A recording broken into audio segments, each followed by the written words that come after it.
Okay, check 1 2, check 1 2. I think. Wait, where's my audio? Ah, there's the audio. I am missing a background music. Let's put some of that on. I'm not, I don't think I'm gonna be listening to Asia Dream Radio today, but we do need a little background music since this is more of a talk stream than a what do you call this? Um, Cooking stream, right? No cooking stream, no what do you call this? Snack review. We're just talking, so we need a little music in the background. Something that's not gonna, something like that. That's I was about to say demonetized, but I'm not monetized to begin with. So, what the heck am I talking about? Anyway, uh, hey everyone, my name is Ruka. Welcome to the food truck, and I think I need to adjust some things here. Please, please. Same type. Windows of same type. No, no.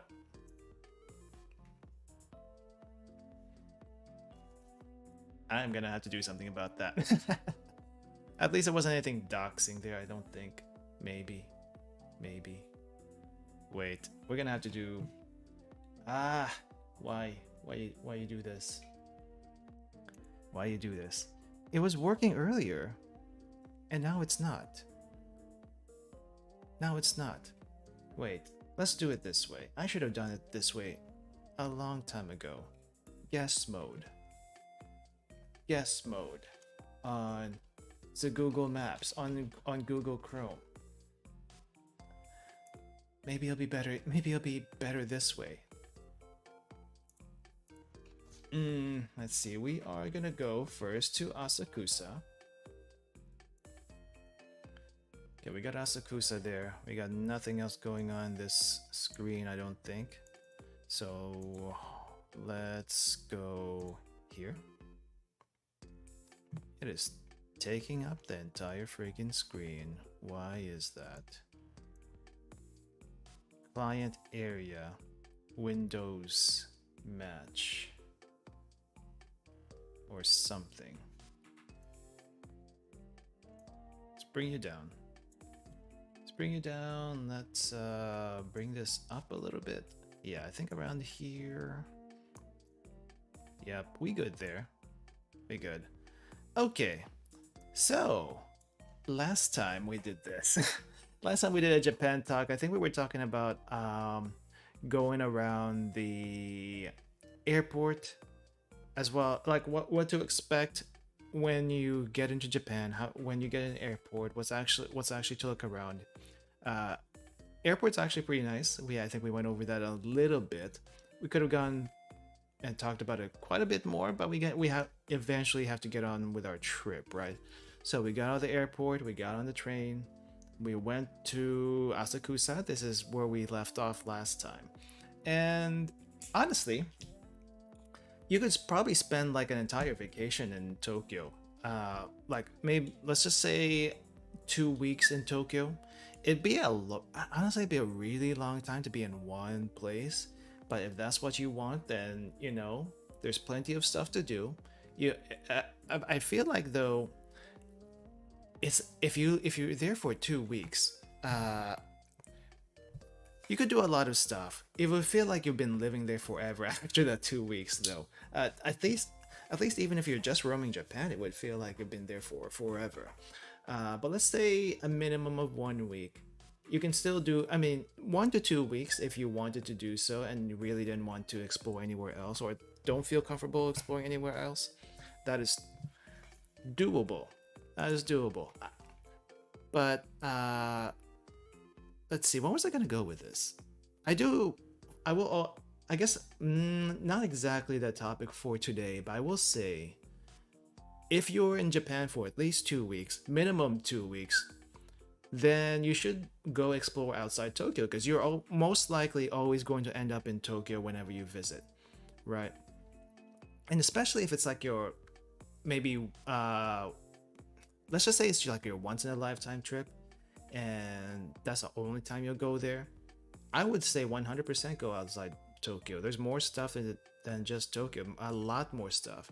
Tokyo is not representative of what Japan is as a whole, or what it has to offer. Sure, yeah, it has a bunch of nice stuff there, not about a bunch of neat stuff, and a lot of places to see, a lot of places to do. But it's not everything. But if you only have, let's say you only have a 1 week in Japan for whatever reason, then it actually makes less sense to go out of the city. There is some stuff around the city that you can go to, and one of the places we can go to is Akiba. If you're any sort of anime or manga or or gaming fan, anime fan, manga fan, Akiba is like probably one of the top places you want to go to. Now there's actually a separate location called Nakano Broadway, and despite what it sounds, it's not like a theater thing. I don't know why they called it Nakano Broadway, but basically Nakano Broadway is this giant, maybe, I don't know if it's as big as Akiba. I feel like it's smaller than Akiba, but it's more retro, more classic stuff. But it's like the other Akiba, but more chill, I guess, and multiple floors kind of thing. But well, Nakano Broadway, I guess, is like this one giant building. If I think about it really hard. But most people will go to Akiba first before going to Nakano Broadway. Actually, that's probably recommended anyway. That way you can see what Akiba has to offer and what Nakano Broadway has to offer, compare them. But today we're gonna go through Akiba first. If we go to a Nakano Broadway, I don't know if we'll do it at the end of this. We might get a little peek. We're definitely not going to be able, to go around Nakano Broadway. At least I don't think any Google Maps thing is going to get us there, just because it's all indoors. Unless people have taken lots of pictures indoors. I have pictures indoors, but it's one of those places that you can't really explore through Google Maps. Not that you can explore much on Google Maps. I mean, you can see quite a bit. Like, you can see some, like the main streets, the big landmarks and whatnot. Where the heck am I? Where's Sensoji? Where is Sensoji? But we are going to, I mean, like, you know, you can get the main landmarks on Google Maps and stuff like that. Like, you can see the mini map over here. You can drag yourself and whatnot, and you can actually like plan a route if you want to, but like, it'd be easier to just go there yourself, because there's really hardly, unless someone made videos, there's probably some videos out there about Nakano Broadway. But we're gonna go first to Akiba today, and since we ended up in Sensoji, well, the Asakusa district of Tokyo, the only way, well, not the only way, you can actually get there on foot, I think. Let me see, can we do this? Can I open it this way? No. Okay, so from Asakusa, if we want to get to Akihabara, we got a couple of options. But the main one is always going to be train. Let's see. So most likely you're going to be taking a train. There's like you got several train stations you can pick from. It doesn't really matter which one you pick, but you'll eventually get to the Yamanote. I think you'll eventually get to the Yamanote. No, this one doesn't actually use the Yamanote. Hold up. Where do we go? Are we going through the metro? I guess we're going through the metro on this one. But you do have a couple of options. You can go through the Yamanote. But from Asakusa, I think that's all metro stuff over there. Tokyo Metro train over there.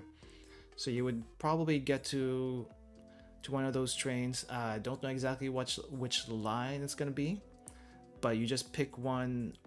You just pick whichever one that your Navitime travel app tells you to go to, and it still takes a little bit of time, despite taking the train. I think we get there at an average about 30 minutes. That sounds pretty far, and it kind of is. It kind of is. I don't exactly know what the distance is. I think it says by walking it's about 3.5 kilometers. What is that? Almost 2 miles, I guess. Almost 2 miles. And that's a pretty decent distance on train or foot. Now, you would probably think 2 miles, you can drive that in 5 minutes. Yeah, but you gotta think the trains go back and forth. You have to go up and down stairs. It takes a little bit of time, and the trains don't go like super fast. I don't think they go. I mean, this is not the Shinkansen. They don't go super fast. So whenever you travel from one point in Tokyo or any place really, for most places it's gonna take you like maybe 10 to 15 minutes. Trains are pretty quick, especially inside the city. But Akiba itself, if you're going through the JR lines, you're most likely gonna go to the Yamanote, and you're gonna get off this. Let's see, where am I right now? Let me just make sure. So you're probably most likely gonna get off the Yamanote, and you're gonna be coming off this Akiba station, Electric Town entrance. This would be your exit. It says Electric Town entrance, and yes, you can go through there as an entrance, but this is also your exit once you actually get out. I think there are other exits, but that just takes you further away from Akiba. But let's actually go to Akiba. I mean, it looks confusing. It looks a little bit confusing looking at it from the map. Not going to lie, but it's actually not too bad. And why did you? Windows must match. No, Windows don't have to match. Windows don't have to match. Title of same executable. There we go. That's better. That's better. Why did you say you had to match? You don't have to match. You never have to match. Alright. Where was I? Okay, so yeah, there's the Yamanote. If you take the Yamanote, you're gonna be using this Akiba Station JR Electric. The Yamanote is owned by the JR company. Otherwise, the other train system in Tokyo is the Tokyo Metro, which, if you get the JR pass, is not covered by the Tokyo Metro. I don't exactly know what the differences are between the Tokyo Metro and JR, other than Tokyo Metro services a different area, or like different stations, I think. They do have day passes if you want to get that, but if you don't travel a certain amount each day, it's not worth getting the day passes. Like, yeah, sure, unlimited rides between one there's like, I don't know how much it costs, but I think it's something like not 10,000, 1,000 or 15,000 yen, or 1,000 or 1,500 yen. I don't exactly remember. Over, let's say, for a 3-day pass, I think. I'm not entirely sure. But you would think, hey, 500 yen a day. That seems like a good deal. It is if you like travel on the metro quite a bit in like that set of days. But if you don't, it's not that what do you call it? It's not that cost effective. Like you see here on the bottom here. Actually, let me switch screens so you can see it better. Just from Asakusa to that's a Tsukaba. Let's use Tokyo Metro line. The Ginza, this one. I think Hibiya and Ginza line are both Tokyo Metro, but let's just use these as an example. just from Akiba to Asakusa to Akiba on the Ginza line, which is a Tokyo Metro train, it's 170 yen one way. Now, if you do a round trip, that's 340 yen, right? But Tokyo Metro isn't exactly as it doesn't exactly go everywhere like what do you call this, like the JR lines. I don't think so. It gets through more neighborhoods, I think, like maybe it gets close in more in some neighborhoods, but JR is like the main train, the main line in Tokyo. Even then, it's not that much more expensive, right? And unless you go to like 3 or 4 places in the same day, which I doubt most people actually do, then the day passes really aren't worth it. It'd be easier to just pay out of pocket for that. Or, you know, when I say out of pocket, a Suica card. I think Suica works also on the Metro. Suica, Pasmo, they both work on the Metro, but Pasmo I don't think works outside of Tokyo. I have to, someone please correct me on that one if you know, because I don't remember. I've always ever gotten the Suica, just because I know that Suica is a JR card mostly, and I know that's usable pretty much everywhere in Japan for the most part. For the most part, it's usable. Not everyone can use a Suica though. Not all places will accept a Suica. It wasn't actually like that for the longest time, apparently. When I first went there, let's just say in the middle of the 2010s, I think at the time Suica, like all the different cards from all the different train companies in different parts of Japan were not all linked yet. I think it wasn't until a little bit later that they all started to be linked and stuff. And I don't know, like I think before then, I think before then it wasn't like that, because what do you call this? I don't know, payment systems and such like that, they weren't really caught up. And then I think once tourism spiked up, I want to say it's because of mainly tourism that made them able to force them to be able to like use different cards in multiple locations. I think that kind of forced them to be like, people are coming from Tokyo, we want our JR and maybe Pasmo cards to be used everywhere. Okay, says other city, but you have to also let us use your cards in other place. Okay, and then or not okay, and then they would have to like negotiate that. I think that's probably what happened. And it's like, that's probably what happened with the stuff, because in my head it makes sense why they wouldn't do that, just because, like, at first why they wouldn't do that, because it's a local thing, it's local money, local, well, it's already been paid for. Once you charge a card, it's already been paid for. But it's a local card. It should, the fund should like stay locally or something. But you know, payments, I don't know, it's confusing. I don't even know what I'm talking about. But anyway, basically out of pocket is not gonna cost you that much if you don't travel too much in one day, and especially if you're going to like big locations. I don't see why you would take the train that often anyway. But anyway, like I said, it's cheap. It's fairly cheap. It's fairly cheap, and you get like unlimited transfers with that, basically, as long as you don't get past the gate. Don't do what I did though.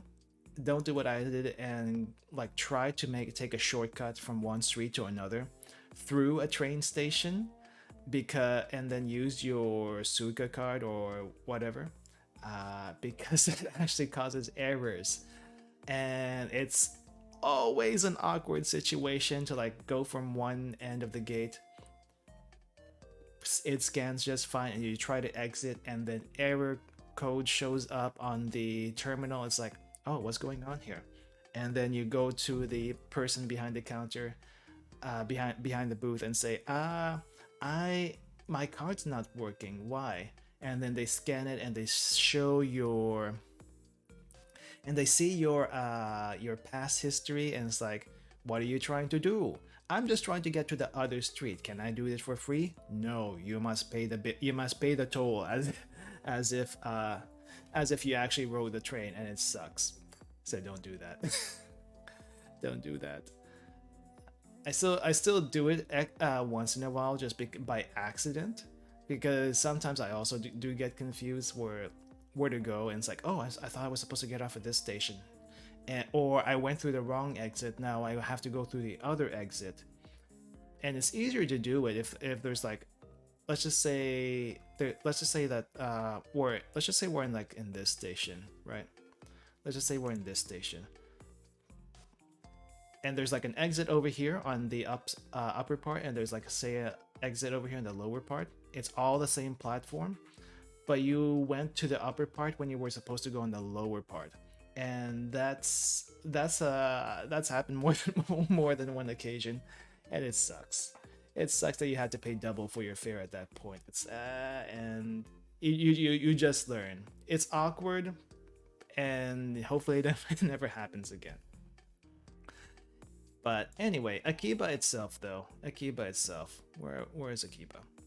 Where are we? Because we got to go through Akiba right now. Akiba, Akihabara, Taito. There we go. So yeah, so this is the Tokyo Metro. It's a little far from Akiba main station over here, but I think if you go over here through the Tokyo Metro, and the Tokyo Metro symbol is this funky looking M thing. Meanwhile, JR is JR. I think it just I think Tokyo Metro services mainly the local neighborhoods as opposed to JR, which is like the main thoroughfares. Hey Ali, welcome. How's he? Sorry, I just kind of woke up a little while ago, but hey Ali, welcome. How's it going? Hi Ruka, where are we right now? We are in Akihabara. I kind of went off on a little tangent about a train system in Tokyo, because last time that we did this, we kind of left off in Asakusa, over here where Sensoji is. And honestly, the only way out from Sensoji is through the Tokyo Metro. Is like I think the Tokyo Metro is the only way you can get in and out of this place, which is not a JR thing. And because of that, there's like different payments, sometimes different cards, different like pay cards that you have to use.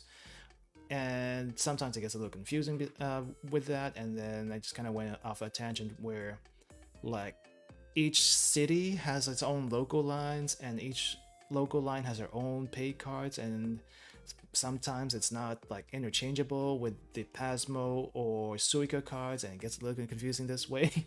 But other than that, I'm good. Just came back from hanging out with friends. We had snails. Oh, nice. Wow. How's your morning? Morning has been so chill so far.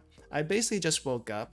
I don't usually eat breakfast really early, but I had a couple of bread rolls that I made yesterday, which is bland as heck, but I still gotta eat them.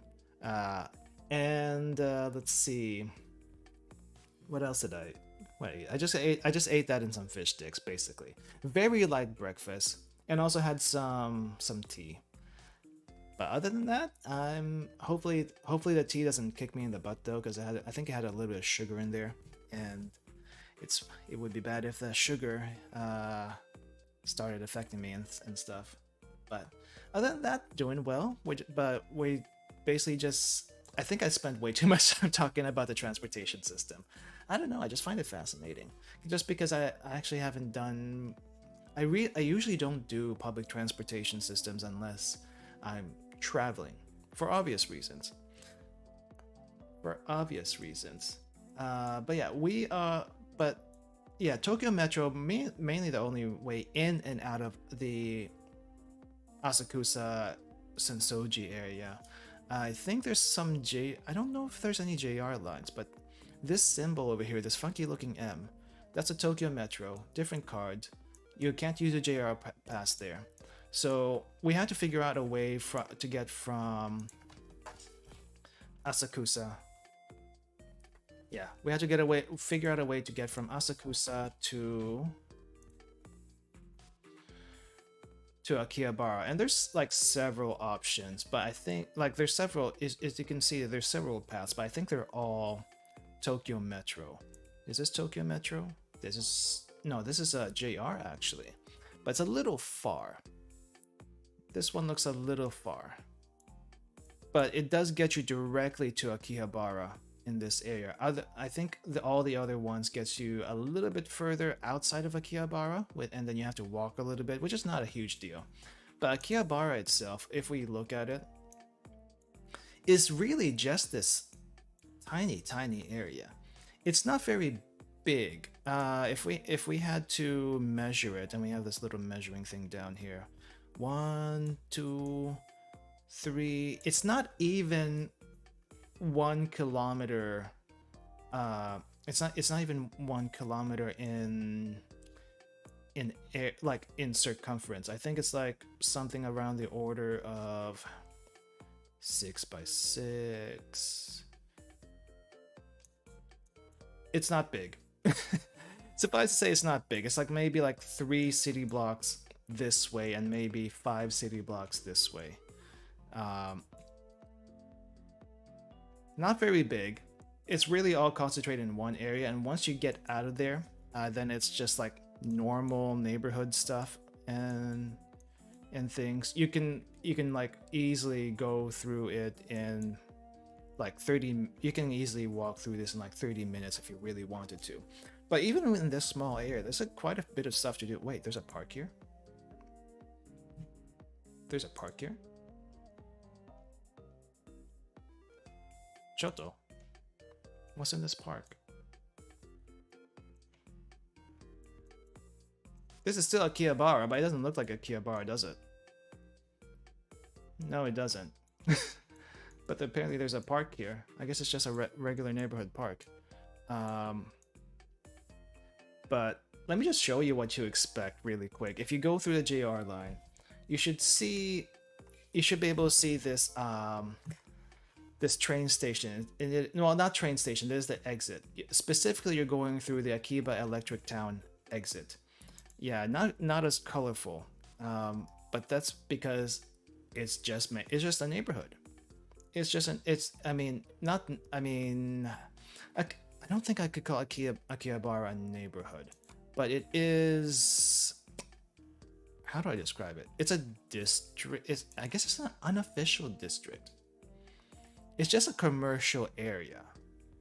Honestly, at the end of the day, it's just a commercial area, and it just so happens to be a lot of anime, electronics, and other stuff there. But that's basically what you should be seeing. And I don't know if we can actually get into the train station itself. Let's see if we can get into the train station itself. Can we? Can we? No, wait. There's the wrong one. Can we go in? Oh, wait. Hold up, back. Where is the train station? Okay. So this is the train station, I think. No, that's a Shinkansen. Where is Akihabara Business Center? Where? This doesn't look like the Akihabara I know. Where is the Akihabara I know? Oh, it's further down. Oh no, Joe. Oh, no wonder. It was further down. Holy crap. I was in the other neighborhood. Oh, we can actually go in. Neat. But this is like very empty. I don't think I've ever seen it this empty before, honestly. But this is Akiba Station, I think. And it looks a little confusing. But there's several exits we can go to. You just want to go through the Electric Town exit. Where is the Electric Town exit? You know, this kind of reminds me. I was looking through some streams earlier, and saw Persona 5 actually has basically a Tokyo train simulator, Tokyo subway simulator, where you actually have to go through the right exits and stuff. I wonder if we can use that as as a tool to check out the train stations in Tokyo. I don't know if that's actually how it works, but at the very least, the Ginza district and is going to be the Ginza district, maybe Shibuya and Shinjuku will be covered, but maybe not Akihabara. I just found it funny that that's actually a thing that they did. I can't see it. I can't see it. Oh well. Let's go with the pictures. I have some pictures here. But you go through the exit, and where do we go? So this is I think the right side. When you get to the exit, this is the right side of the train station, and from here you will see like a building. Do I have it here? I hate that this thing jumps all around. Let's see if we can get it. Okay, so where is so this Kanda, Akihabara. Which side is this? Electric Town South exit. Let me see if it's on this side. I think this is not the correct side. This is the left side of Akiba Station. This is the left side of Akiba Station. We need to go through the other way. Just for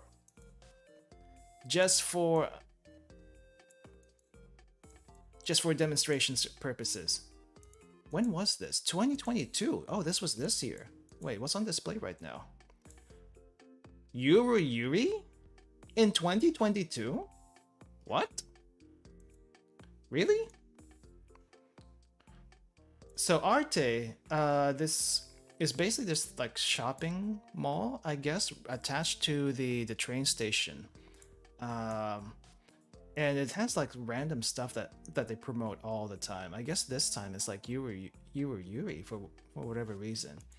I haven't seen yuruHYPE in forever. But it's got like foods, like not exactly restaurants, but it's got like food stands in here. Quite high price food stands actually. I feel like Atre, not Arte. Atre is like a really fancy place for some reason. It does have a Uniqlo. Last time I went inside Atre, there was a Toho event going on, and one floor had a bunch of Toho goods. I think there may have been official Toho goods. Don't exactly remember what they were selling, but I think there were some shirts, there were some... The games were for sure being sold, but I think at the very least shirts and some other stuff. Maybe wall scrolls. I don't remember. It has been a while. I don't remember if I took a picture or I took a video of it. Typically, they don't allow you to take pictures or videos in buildings. At least you're not supposed to. A lot of people do, especially tourists. And a lot of people will sneakily just record stuff or take pictures. It's really easy to do that with a phone. With a phone, you just take out your phone and take pictures. And if you have a Japanese SIM in your phone because you need the data, everyone will know that you took a picture. By law, okay? By law. Japanese SIM cards, even the ones that tourists will use, even the ones that tourists will use that have like limited data and stuff, by law, they will activate your shutter sound on your phone, even if you have it turned off. There are reasons for this. The main one is to prevent people from taking upskirt shots in like escalators, let's see what else, stairs. Like, I think that this used to be a huge thing before, where people were basically like taking panty shots of women and girls, and probably because of that they made it kind of law to have the shutter sound open at all, like sound all on at all times. That's not so much of a thing in other places in the world where you can actually turn off the shutter sound and your SIM card won't force you to turn it on. But in Japan, you will, if you hear a shutter sound, someone took a picture, 100%. There are ways around that, but I'm not going to tell you. You can probably figure that out yourself. Just saying. Anyway, but yeah, it's because of that you're not really supposed to like take pictures and inside the exhibits and stuff like that. But if you do, people will know, especially if you have SIM card stuff. But this is like an interesting place. However, we did miss something in this area. So this area, there used to be a SEGA building. The SEGA building that that closed recently, or maybe in the past year or two, because not a whole lot of tourists were around. I think it might have been this building. So this Gigo, I think used to be the SEGA arcade building, but it is no longer there, because tourism kind of went down the drain in the past 2 years. So they're gone. They are gone. By the way, we're on the left side of Akiba Station from the exit, not the right side like I showed in the picture. We will get there eventually. And then there's this department store over here. I think it's mostly electronics. And this is a very, very nice place to visit. This is called Radio Kaikan. Radio Kaikan is basically this multi-story building full of anime and manga and gaming goods. Not necessarily games. I don't think they sell games here. But there are a few shops of note, and I don't know if I have pictures of few shops of note, but let's see if I can show a little bit of what's inside. I don't think I actually got those pictures, but let's see. At the very least, you get what you expect.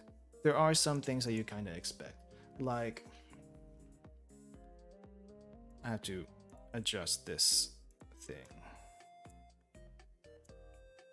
Switch it. Why you no switchy? Why you don't switch? Oh, that's why it doesn't switch. It's a tall image. That's why. Okay. So there are some things you kind of expect here, like figures. People, there's like places here that sells a lot of anime figures. Normally, they're in these booths. A lot of them are secondhand stuff, and when I say secondhand, I don't necessarily mean that they've been used. Some of it's secondhand, as in like they won it from a crane game and they're being resold for a profit, for however much they paid in the crane game plus a bit more, so they can actually make money off it. Or people are like selling some really, really old stuff, some really old goods and whatnot, and then people will make these. I don't know if they're exactly auction boxes that you would call them, but they're kind of like display cases that there are some certain shops that in the place has, like in the building. I don't know the names of these places. I don't actually know names other than Ami Ami, K Books. I think Ami Ami and K Books are the only two shops I can say like I recognize, like I know the names of. Every other place it seems like to be like some sort of mom and pop shop. Second sale to be precise. Yeah, second sale, resale. I went to the place with a Godzilla head but haven't gone inside. Godzilla head. I don't remember seeing a Godzilla head one. Maybe if I did see it, but I don't remember it. But most of the stuff you'll see is like these figures and stuff. And then, of course, if you go to like K-Books, I think K-Books has stuff like this. where they'll have goods from different franchises, like this one's from Girls Frontlines or whatever is hot at the time, or even classic stuff actually. Like they have a bunch of idol merchandise, like actual Japanese idol merchandises or Idol Master, Love Live, stuff that were pretty big or used to be pretty big. And then you have some of the more niche stuff or whatever is hot at the time, like say EuroCamp, I guess, was also a big one. Sword Art Online also was a big one. And even though it wasn't really big at the time, I think I saw some Neptunia stuff at one point. But basically, Ami, I think Ami sells for like new figures, but I think they also have some resale stuff. K-Books has some resale stuff. I think K-Books is mostly resale. I think it's mostly resale. Could be wrong. But K-Books does have some books. They have some CDs. They have a lot of collectibles. You basically, if there's something you want in particular, you go through Ami and K-Books, mostly K-Books first, because that's a main place to get them. And you search around. You literally just browse through, and you might find some stuff that you did not expect. Like, wait, is this the one? Nope, that's different. That's a cafe. That's a cafe. But you might find some stuff that you don't expect, like, if I can find it. Did I not put the Gundam stuff in here? I probably didn't put the Gundam stuff in here. I think this was from an actual Ghibli shop. I think there is an actual Ghibli shop in Akihabara, just not in Radio Kaikan. Can we actually go into Radio Kaikan on the map? Let me see. Let me try. I want to see. Oh, this is not the window I should be using. Close this window.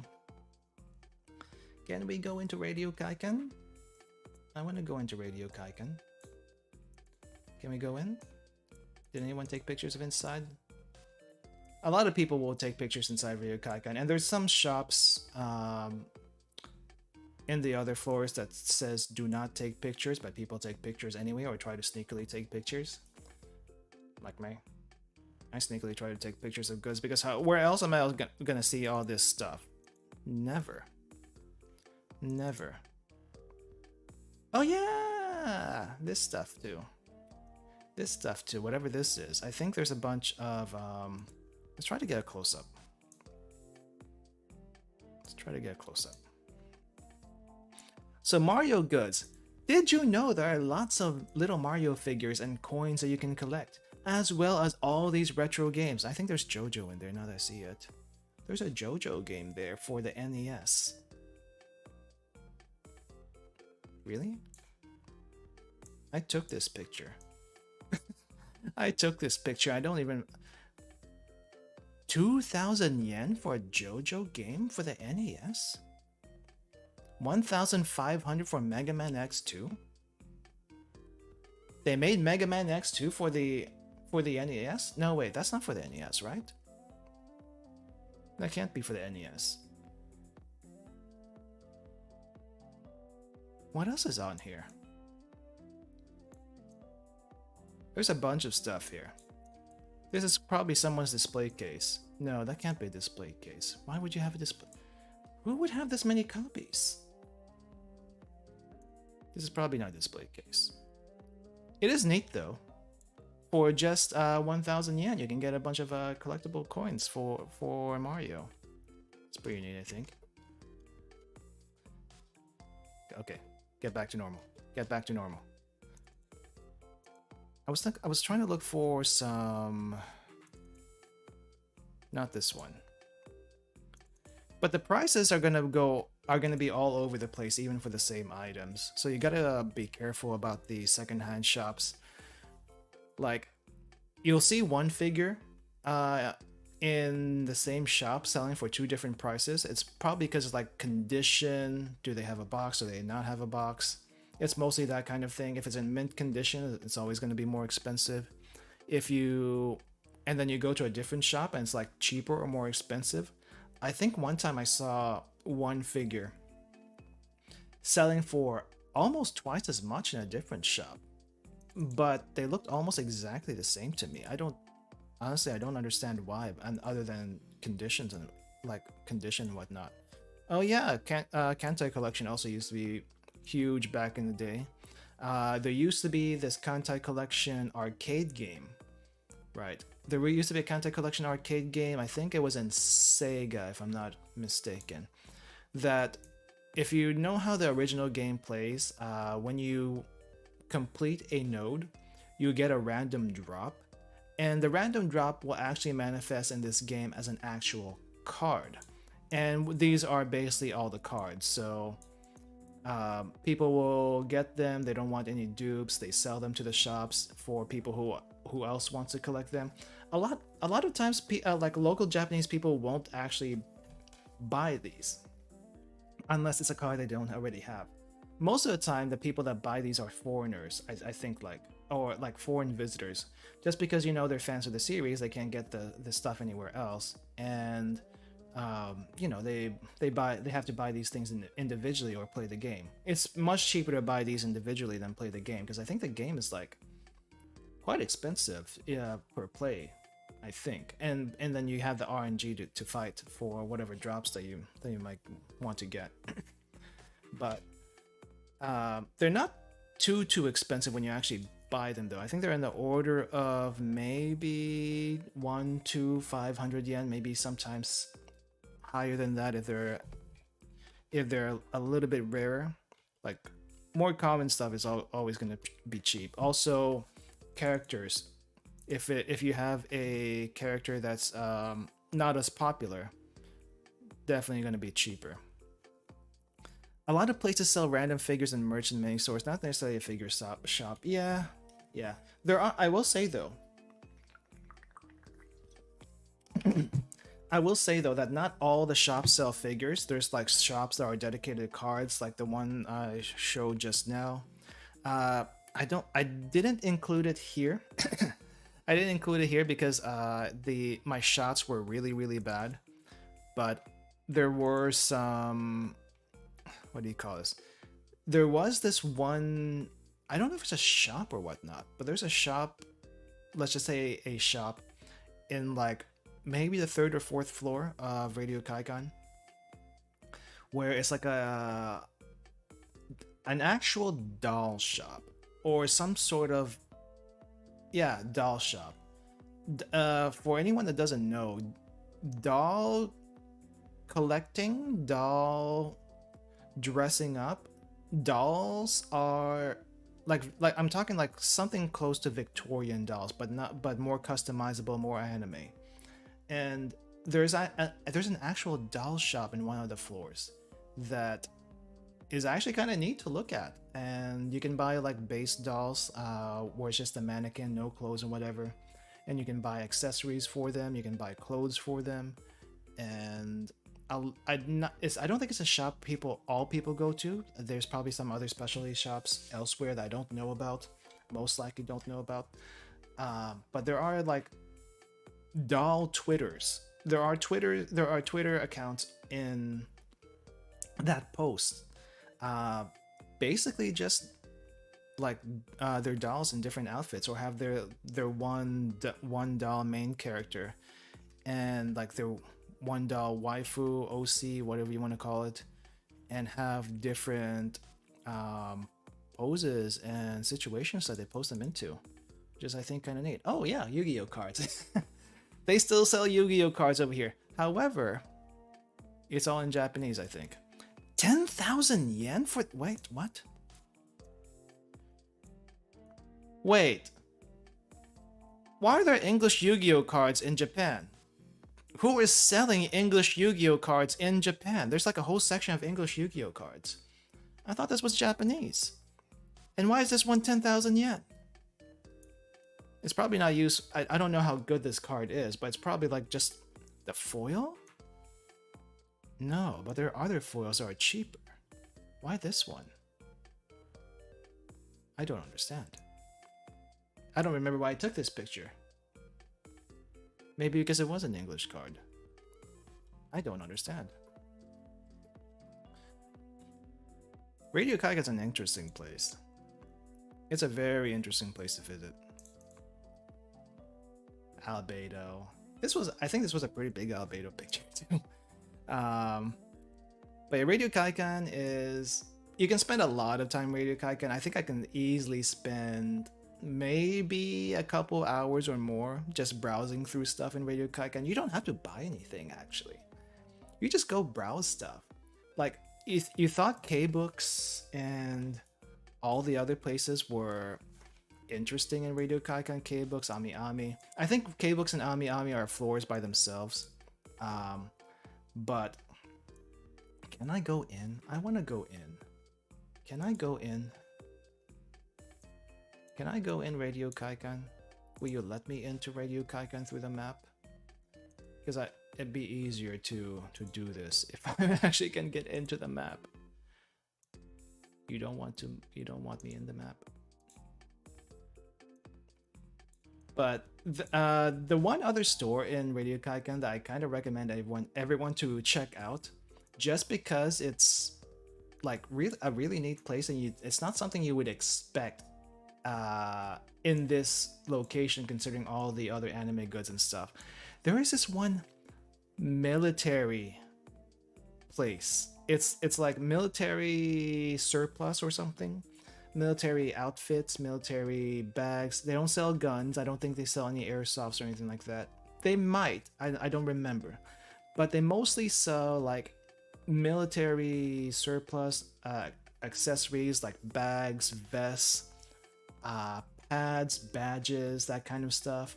It's a really cool place. I think it's like on the 3rd or 4th floor. I don't remember. But it's really hard to miss.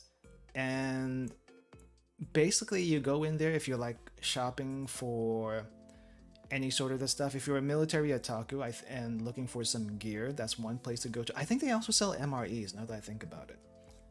But a lot of airsoft people, I think.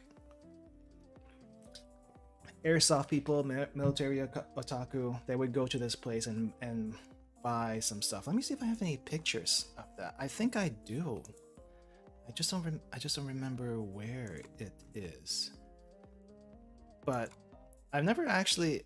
At first, I thought it was so weird to see this just random, military otaku place in the thing. I didn't even know being a military otaku was a thing before then. My first time going in there, I just thought, wow, who would actually buy all this stuff? And I'll be honest, a lot of the stuff in there feels overpriced. The military shops, all the other figure shops and cards and stuff like that, I can see the value really easily. That's not difficult. That's not difficult for me to see it. But all the other stuff is like, really? 5,000 yen for what looks like a used up piece of equipment? I don't understand this. I don't understand this, but it is like the coolest place ever. Well, I have one picture. But I don't think I got too many pictures. Let's see if we got it. Man, I wish we can go in through Google Maps. Here we go. Here we go. This is kind of what you would expect. This is basically the front of the shop. They have like a fake. Well, they have a C4 mat. They have a C4 mat for their welcome mat in the shop. I find it hilarious that they do that. You know you're in the right place when you see that.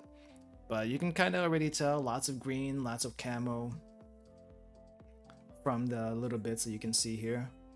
I just wish I took more pictures inside the store, because I do think it's a neat place even just to browse around. A lot of people will just browse around. I don't think anyone goes to these places looking for a specific thing. Radio Kaikan is just a fun place to visit. But yeah, let me just show you really quick that some of the dolls I was talking about, like this one. Oh, did I? Does it not switch like that? Or was I thinking of something else? But yeah, there was like dolls like this one that the on what do you call it, in the other place that I was talking about. These were on display. What would this one come from? I don't remember. But this is the kind of thing I was talking about. I think these are bigger than the normal dolls you would see on Twitter. But that is a thing. That is a thing. And I think Dolphy Dream, I think is what's called. Museum Dolphy. It's a apparently oh, photo okay. So I'm okay with taking pictures with that one. Some people, some places say pictures are okay. Some places say pictures are not okay. And then you see weird stuff like this. I think this is safe still. I don't think the stream's gonna get taken down, but I think this is safe. But yeah, just like random Nendos, random gotcha. I think these are mainly gotcha. Gotcha figures. And whenever you see gotcha figures, you probably think like anime gotcha and stuff like that. Like kind of like this. You probably kind of think like this. But honestly, most of the other gotcha you would see in Akiba are something weird like this one. They're more weird like this. I cannot explain it very well. But that's just kind of how it is. That's oh, I had it on the other side. That's why. Oh, right. So this is how I was scrolling. Oh, it's been such a long time since I did this. Let's see, close that. And Disco Poppy. Disco Poppy. Yep, here we go. Yeah, it's mostly other cute stuff like this, like cats and weird animals using the urinal for whatever reason. Weird stuff like this. This is true gotcha in general. And I think there was one time where Akiba Station was actually filled with all these different gotcha. Like Akiba Station was just filled this one time full of different gotcha machines from different random things. I don't remember exactly what it was, but I think it was just like a random event that was happening at the time. And I thought it was the most unique thing, even in Japan itself, because I don't know how often they do it, but I think it was like maybe like a 2 or 3 week event of just this one giant section of random gotcha that you don't normally see anywhere else, even in Japan. Because normally the gotcha machines, I think there's one place in... No, there's a few places. There's one place in Ueno I know that is purely like one building that has a bunch of different gotcha machines. And then I think there's another place in Akiba that's full of gotcha machines. Another place in Nakano Broadway that has a bunch of gotcha machines. But most people don't go there unless they know to actually go there. You know? You know what I mean? If you don't know it exists, you don't really think of going there. Or if no one tells you, you can't go there. But this was just smack dab in the middle of Akiba Station, outside the terminal gates, for obvious reasons. And I'm trying to look for it, but yeah, I think last time we were talking about different things you could do in Akiba while we were taste testing different snacks and stuff. And you know what? Let's just scroll through some stuff here. I just hope there's nothing reflective. We'll get to it when we get to it. But it kind of looked like this. it kind of looked like this. Part in the part in the blurry pictures, but it was basically all these rows of different stuff. Some anime stuff, some obviously anime stuff, and then some obviously not as anime stuff, like luchador masks for your fingers, or figure dolls for whatever reason. Like random stuff like that. And also you see over here on the right, body parts. Gotcha for organs, body organs like eyeballs and brains and heart and ears. Why would anyone want that? I don't know. I don't know. But it's a thing. It's a thing that people can get. And random instruments. Like if you've seen UFO before, you've Hibike Euphonium. They kind of showcased a... I don't know if they actually showed a gotcha. Oh, I think there was one episode where they actually showed a an instrument gotcha, and maybe people watching it are gonna be like thinking, especially if they're not in Japan, there's no way that they have an instrument gotcha in Japan. But little do you know, it actually does exist, and here it is. Here it is, and you can gotcha for your favorite brass instrument, or there might be a flute in there too. I'm not entirely sure, but I think someone was trying to get the euphonium so badly, but they kept getting a tuba. It's not the same thing. Tuba's not the same thing. And whatever the heck this thing is in the middle, I don't know what this thing is. But apparently there's also a gotcha for like mini pencils. I don't know exactly why. I don't think this is functional, if I'm not mistaken. I don't think that's functional. But there's like mini pencil gotcha. What else do we have? Right, so this was the Arte display at the time that I was talking about. I guess this was Halloween. It was getting, I think it was in the middle of October. Atre. It was in the middle of October, so I guess it was a Toho event in Halloween type-ish costumes. So, always neat to see the Atre windows with whatever's going on at the time. Yeah, so here's some random goods that you can expect to find in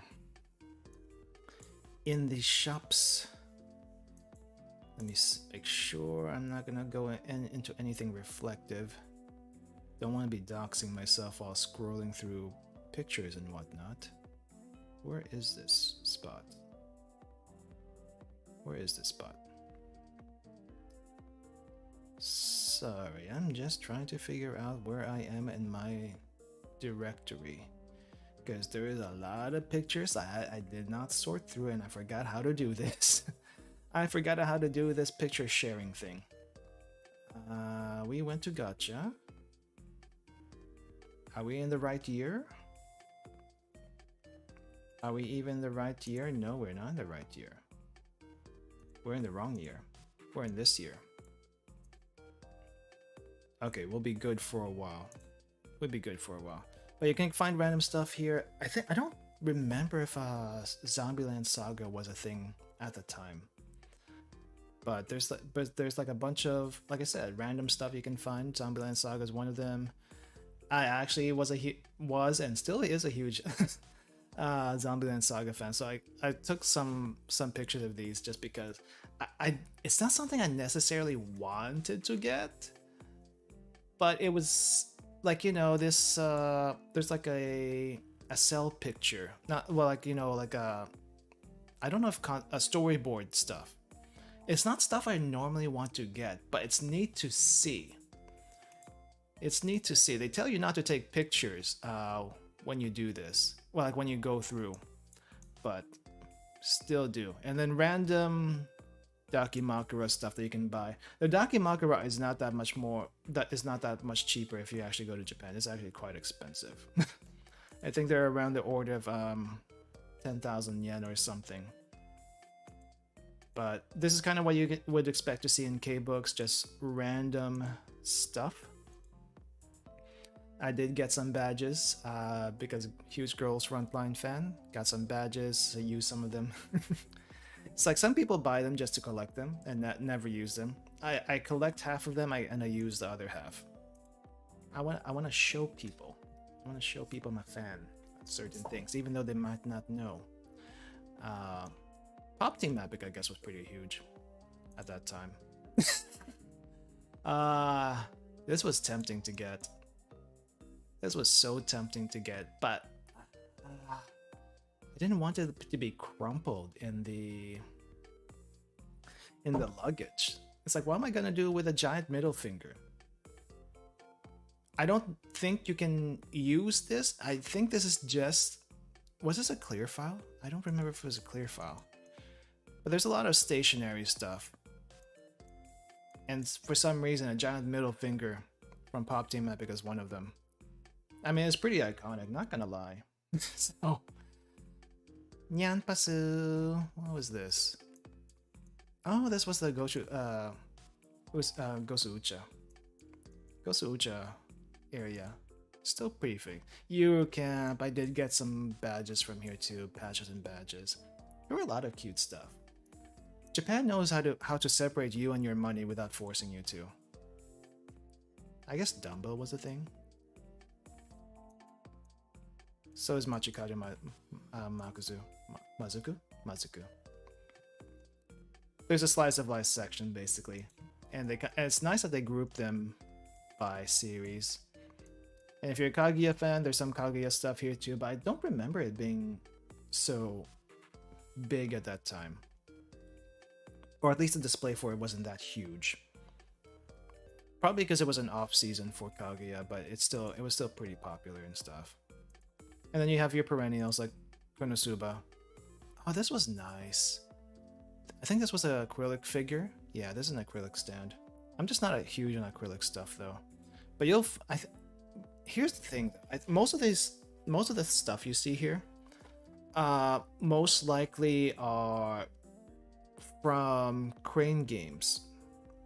Honestly, they're mostly from Crane Games. And if you like, either discontinued Crane Games or like the prizes originally came from Crane Games and someone bought them and someone won them and then sold them back. Sold them to like the shops and stuff. But if you see something like on the order of like 10,000 yen, it's probably not from a Crane game. That's probably an actual goods that was sold in the shop somewhere and maybe resold later. Wait, I probably have this actually. I'm not using it, but I probably have that. Oh yeah, Ryza was a thing at that time. Wait, did Ryza first come out at that time? I don't remember. But I took a bunch of pictures of Ryza. This is K-Books, I think. Took a bunch of pictures of Ryza because, you know, huge Atelier fan. Not just because it's Ryza. I think, oh, this was Ryza 1.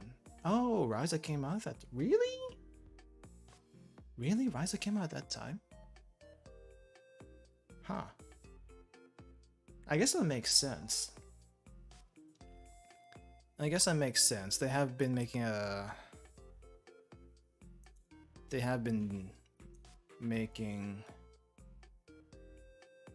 them.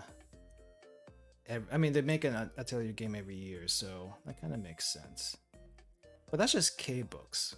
That's just K-Books. There's a lot of other stuff besides Radio Kaiken, but in Radio Kaiken you can easily spend a good amount of time in. If you do get hungry though, if you actually finally start getting hungry, we mentioned this last time, there's places to eat around Akiba. There's the Go-Go Curry. Let me see if we can find Go-Go Curry on the map. Can we go Go-Go Curry on map? Can we go Go-Go Curry map? Where's the Go-Go Curry? Where's the Go-Go Curry? Go-Go Curry. Go-Go Curry first store? There's 2 stores? Okay, I don't know that shop. I don't know this Go-Go Curry shop over here. The one I know is further down the main street. Yeah, further down the main street. This is the one I know. Wait, exit.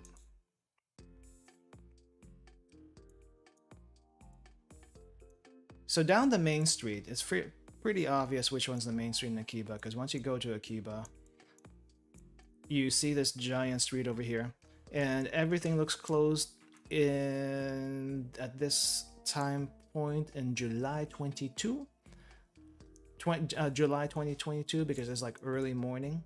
But if you go further down, I think it's this way. I see the food sign.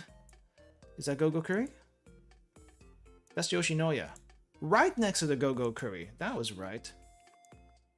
Yoshinoya right next to the Go-Go Curry.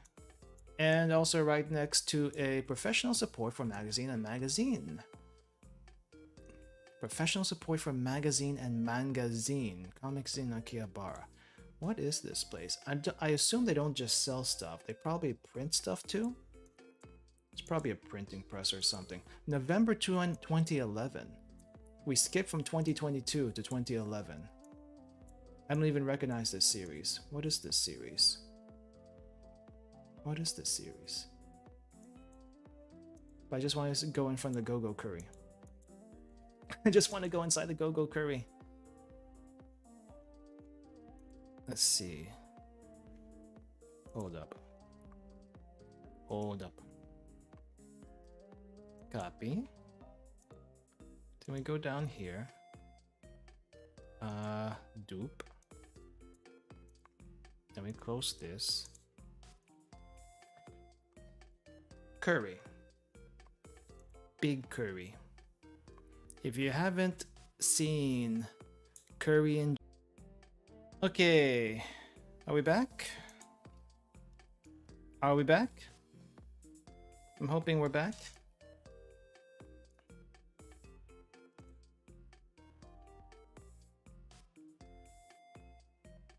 Are we back? Let's see. Okay, we're back.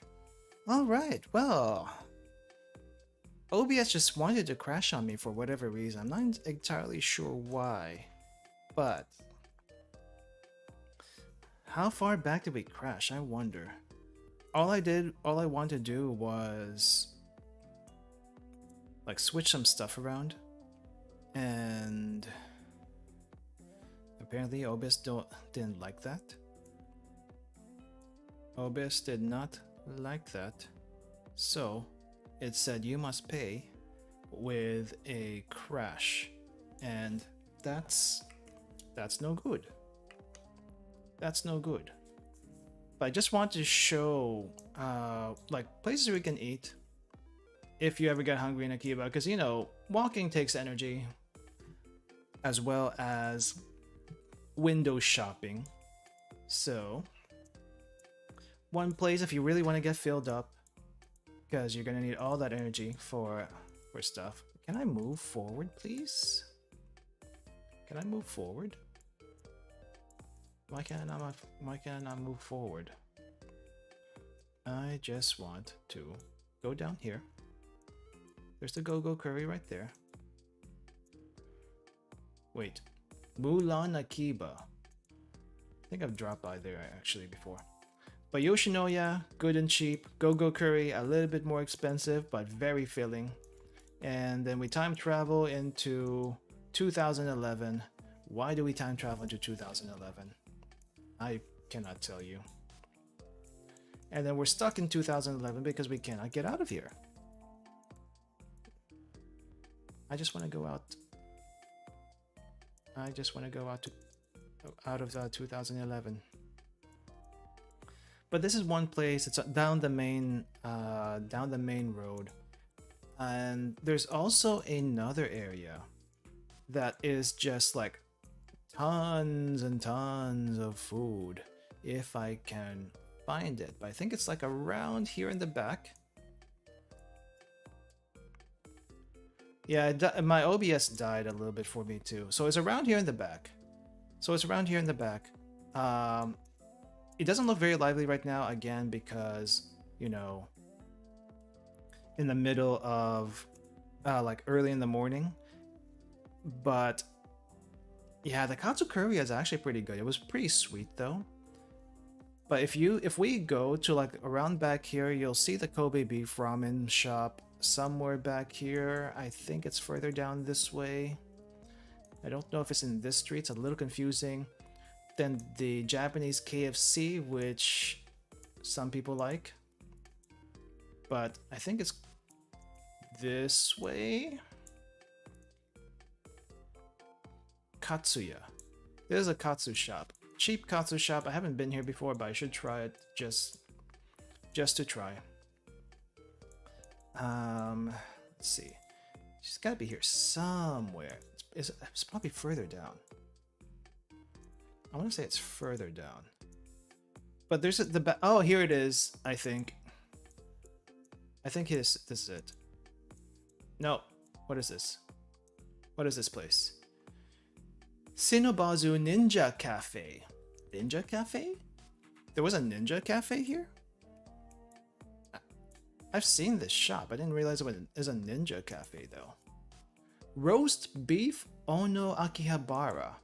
I don't think that's the Kobe beef. No. I remember there's being another Kobe beef area. There's a Kobe beef area down here somewhere. And it was a Kobe beef ramen. Super expensive though. Super expensive, and I don't even know if it's like legit. Because you're in this area. Oh, this one? The ninja place? Oh yeah, I think I've seen him do this before too. I was being a cheap ass and not wanting to go to these places the first couple of times I've been here. Understandable, just because, you know, when you traveled around Japan for a while, you can kind of spot which ones are just gimmick shops and which ones are not gimmick shops, and then there's some in the middle that may be a gimmick shop but probably isn't a gimmick shop, but you don't want to take the chance. I was at that level before. So what I usually end up doing is I go into like ramen shops because I know those are usually pretty good. Regardless of what happens, ramen will not betray you, but other stuff may, especially if they're in a place where you don't expect them to. And I have been in this ramen shop. It is this ramen shop. I think it's that. Yeah, I think it's the exact same ramen shop that we have in the picture. But yeah, it's like, this is what it shows in the map. This is what I have on my picture. As you can see, it's the exact same place. It's a pretty okay place. It's a pretty okay place to go. But if you really want to get the Akiba experience as far as food goes, you can also go to a maid cafe. There's plenty of maid cafes, and there's a maid cafe in this area that... Where is my picture? I had it earlier, and then I lost it.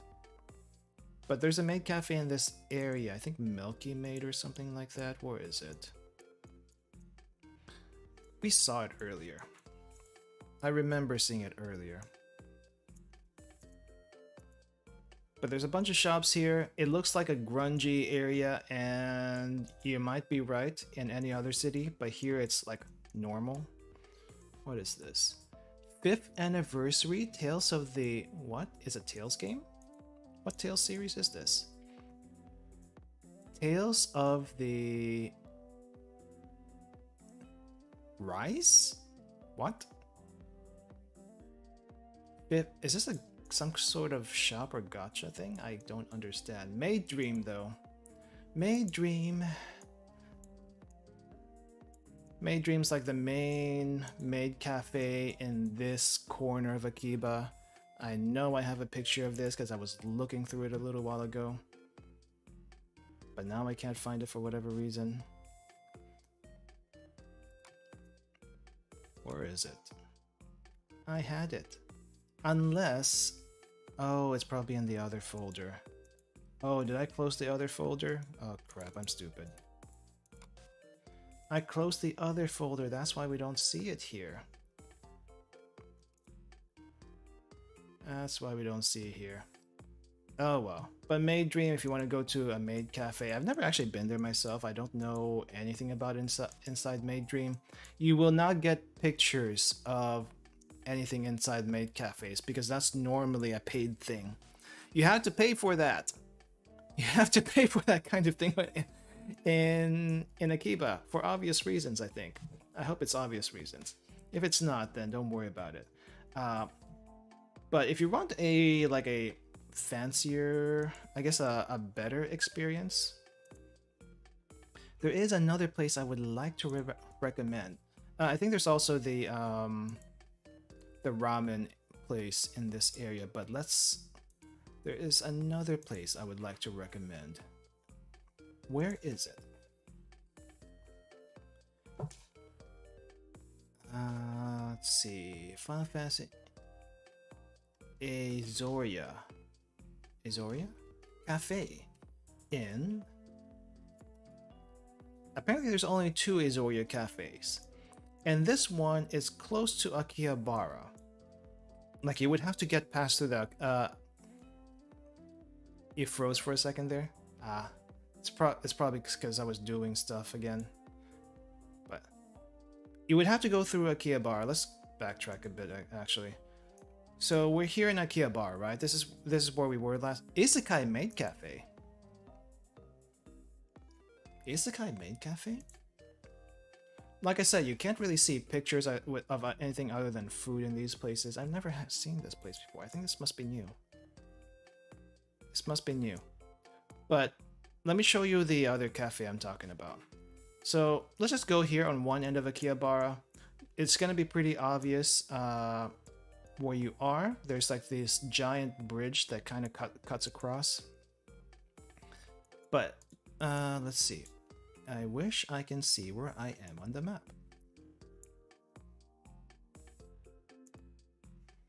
But basically, if you go the other way and not the way I was going just now, you will eventually get to a nondescript building. Well, it's like a fancy building actually. Some sort of fancy building. I can't exactly see past these trucks. Like, holy crap, get out of the way, please. Okay, you're probably gonna see something like this. This building over here. And the Final Fantasy 14 cafe is here. I think, what's it called? Pasella. It's a little bit hard to see. But you are looking for the Pasella building. Remember, if you want to go to the Final Fantasy 14 cafe, you must reserve a ticket ahead of time. There's some stuff online that can help you figure that out. And this truck is still in this picture. Can I go back in time, please? Can we go back in time? This is August 2022. This was recent. Let's go back in time just a little. Oh wow, 2009. There was nothing here. There was nothing here in 2009. It was just a parking garage, a parking space, and a building. And then they covered up the parking space, made a new building. And wow. So that's what happens. Wait, was there a parking space there back? Huh. I should have seen this place. I should have seen that parking space back then. Okay, well, now that parking space is gone. Now let's look at this place as it was in 2019. So there was a parking space here. How do you remember all of this? I have selective memory. Let's just say I have selective memory. Big Apple. Yep, the big pachinko parlor. Actually, next to the pachinko parlor. Let's just go here really quick, just because it's right here. Yeah, this is a bridge that connects the Kanda area and Akihabara. So Akihabara is all this spot over, all this area over here. But if you go, I think it's for. I don't know if it's like on this spot right here, or maybe it's further down. This might be further down. Let's check. I know there's like some sort of. Maybe it wasn't built at the time. Maybe it wasn't built at the time. Let's see. Let's go a little bit further ahead in time. Doesn't really show it, but I know there's like some place around here. Maybe it's around the corner here. We're not gonna go into pachinko, but I know there's something around this area that there's like a really famous meat restaurant. It's not like a yakiniku restaurant. Oh, I think is it this one? No, it's not that one. Would really like to try pachinko, but back then I don't know how to ask people to join in there. You just go in, honestly. I think for pachinko, I've never actually done it myself, but I just went in. And I think you just exchange your money at a machine, and then you get all these balls, and then you take your balls to a empty spot, and you sit down, and you do, and then you do your pachinko thing. I think that's what you do. Just act like you know what you're doing. Just act like you know what you're doing. You can. Someone will probably help you. No joke. Someone will probably help you if you ask, but it's not. I mean, it's just not that. It's not that scary. Well, actually, no, it is scary because all these people who are like stone faced, like this. They're just like serious. They just kind of look like this, smoking. There's going to be a huge amount of smoke in the pachinko parlor, so if you're allergic to cigarette smoke, don't go in. Like it will actually hurt you for the few seconds you're in there. It will hurt you for like the rest of your life. It might. There's a lot of secondhand smoke if you're not into that or you're not used to it. Even if you're used to it, it's still going to hurt you. Lung cancer's no. Yeah. Smoker, well, no pachinko for me then. Well, I mean, smoking is a thing in Japan. It's a huge thing in Japan. Pachinko parlor, you will always find if a lot of people would smoke in a pachinko parlor. No one eats in pachinko parlor, but they will smoke. Most bars in Japan are also smoking, but the thing is, not everyone smokes, or at least if they do smokes, there's supposed to be these air vents above the tables that suck in the smoke so that it doesn't get to the other customers. However, the one time I did go to one of those bars with friends, the venting system wasn't working, so the smoke filled the entire place, and it's a very small place, by the way. It probably had like 3 or 4 tables, I want to say. 3 or 4 tables where maybe 4 to 6 people each can dine in. And we just so happened to be in one of these tables, right? And so we sat down, we ordered some stuff. We didn't drink here because I think we were planning to drink elsewhere or something. I don't remember. No, we drank here. No. Did we? No, we drank in this place. So we drank in this place. We ordered some ice cream. We ordered some fries. That was our tiny little snacks.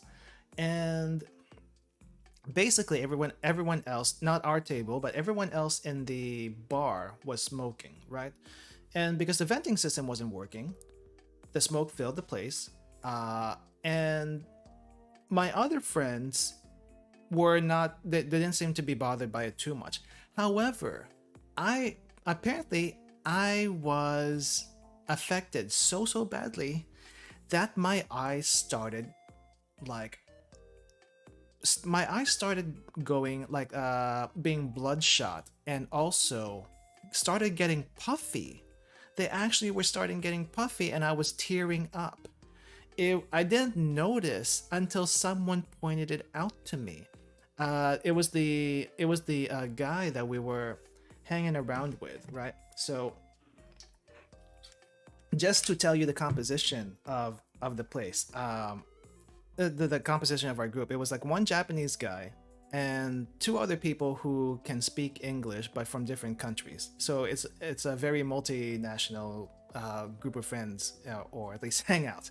And basically the Japanese guy was asking his friend, one of his friends that was there, to ask me what was going on because he can't speak English, right? Or maybe it was someone asked me. It's like, "Are you okay?" And I'm saying, "Yeah, I'm fine." Why? Because your eyes, my eyes were. Apparently, they noticed my eyes were red and puffing out. And oh, I didn't even notice.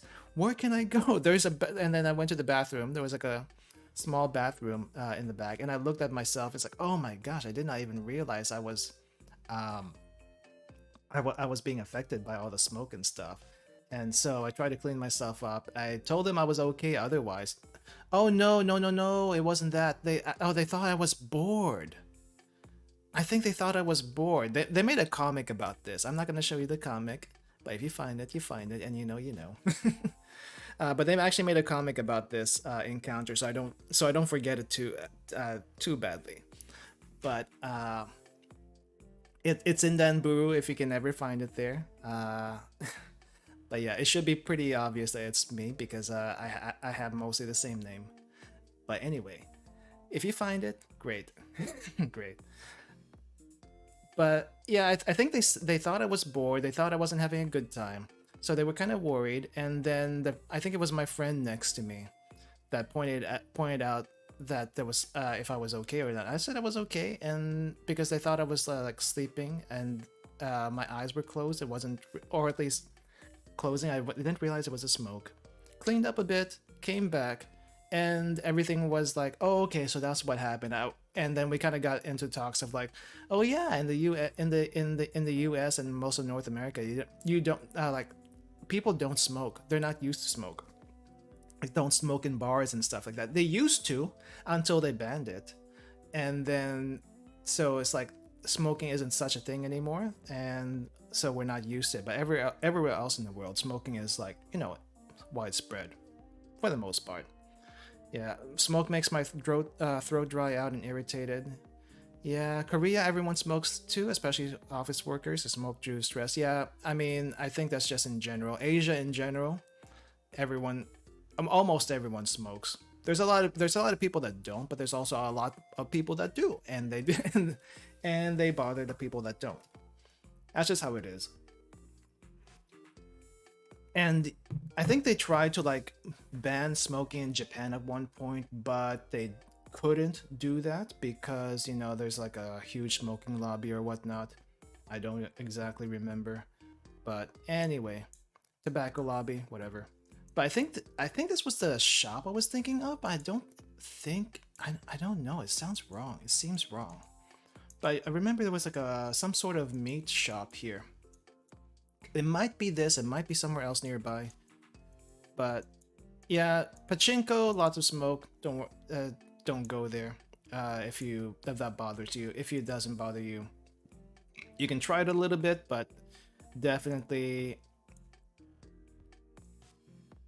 you you might look out of place but they might help you too. Just know that people there are people who are in pachinko parlors for the most part are there to gamble their life savings away. Sometimes, you know, it is technically gambling. It is technically gambling, even though gambling is illegal in Japan. But they have like ways around it. Everyone knows it's gambling, but it's how you get gambling in a place that bans gambling somehow. But what I really wanted to show though was the Eorzea Cafe. I wanted to show this one before we go around Akiba a bit more. How long have we been going anyway? I know the stream kind of cut out in the middle, so I don't exactly remember. Okay, so we've almost gone for 2 hours. And I know I didn't exactly do a huge tour of Akiba, so we'll probably revisit this at some point. So let's just go really quickly on what you can expect to see in the rest of the place, I guess. But when you go to the Pasella resorts, it says Pasella Resort, but it's not actually a resort, right? It is a building, I think, full of like fancy food and whatnot, or fancy restaurants and whatnot. I say fancy, but if I remember correctly, there was one floor, or maybe it was on the same floor. I want to say it's in a like maybe a lower floor. I want to say that much. If not next door. There was one place that's like another themed cafe, I think, that was catering mainly to women and such. And it was like you know, there's a lot of girls there, lots of girls who like their husbandos, and like it's kind of like it's not a butler cafe, but I don't know exactly what kind of cafe it was. All I know is there were people also waiting that had tickets for this one cafe to go in. You get a service time of about 2 hours when you get into. It wasn't the Buff Guy Cafe. I think that's somewhere else. I think that's like either in Shibuya or Shinjuku. I don't remember. But the Buff Guy Cafe, if I ever am around there at the time to see it actually open, because they're not open all the time. I think it's like seasonal or something, because these guys have actual jobs other than being buff guys in a cafe. But if I'm ever around there and they're open, I will absolutely go there. I don't care how overpriced it is. I just want to go there for the experience. Muscle Girl Cafe. I don't think I've seen that one. There's a Buff Guy Cafe, but not the Muscle Girl Cafe. There's a bunch of cafes for different things.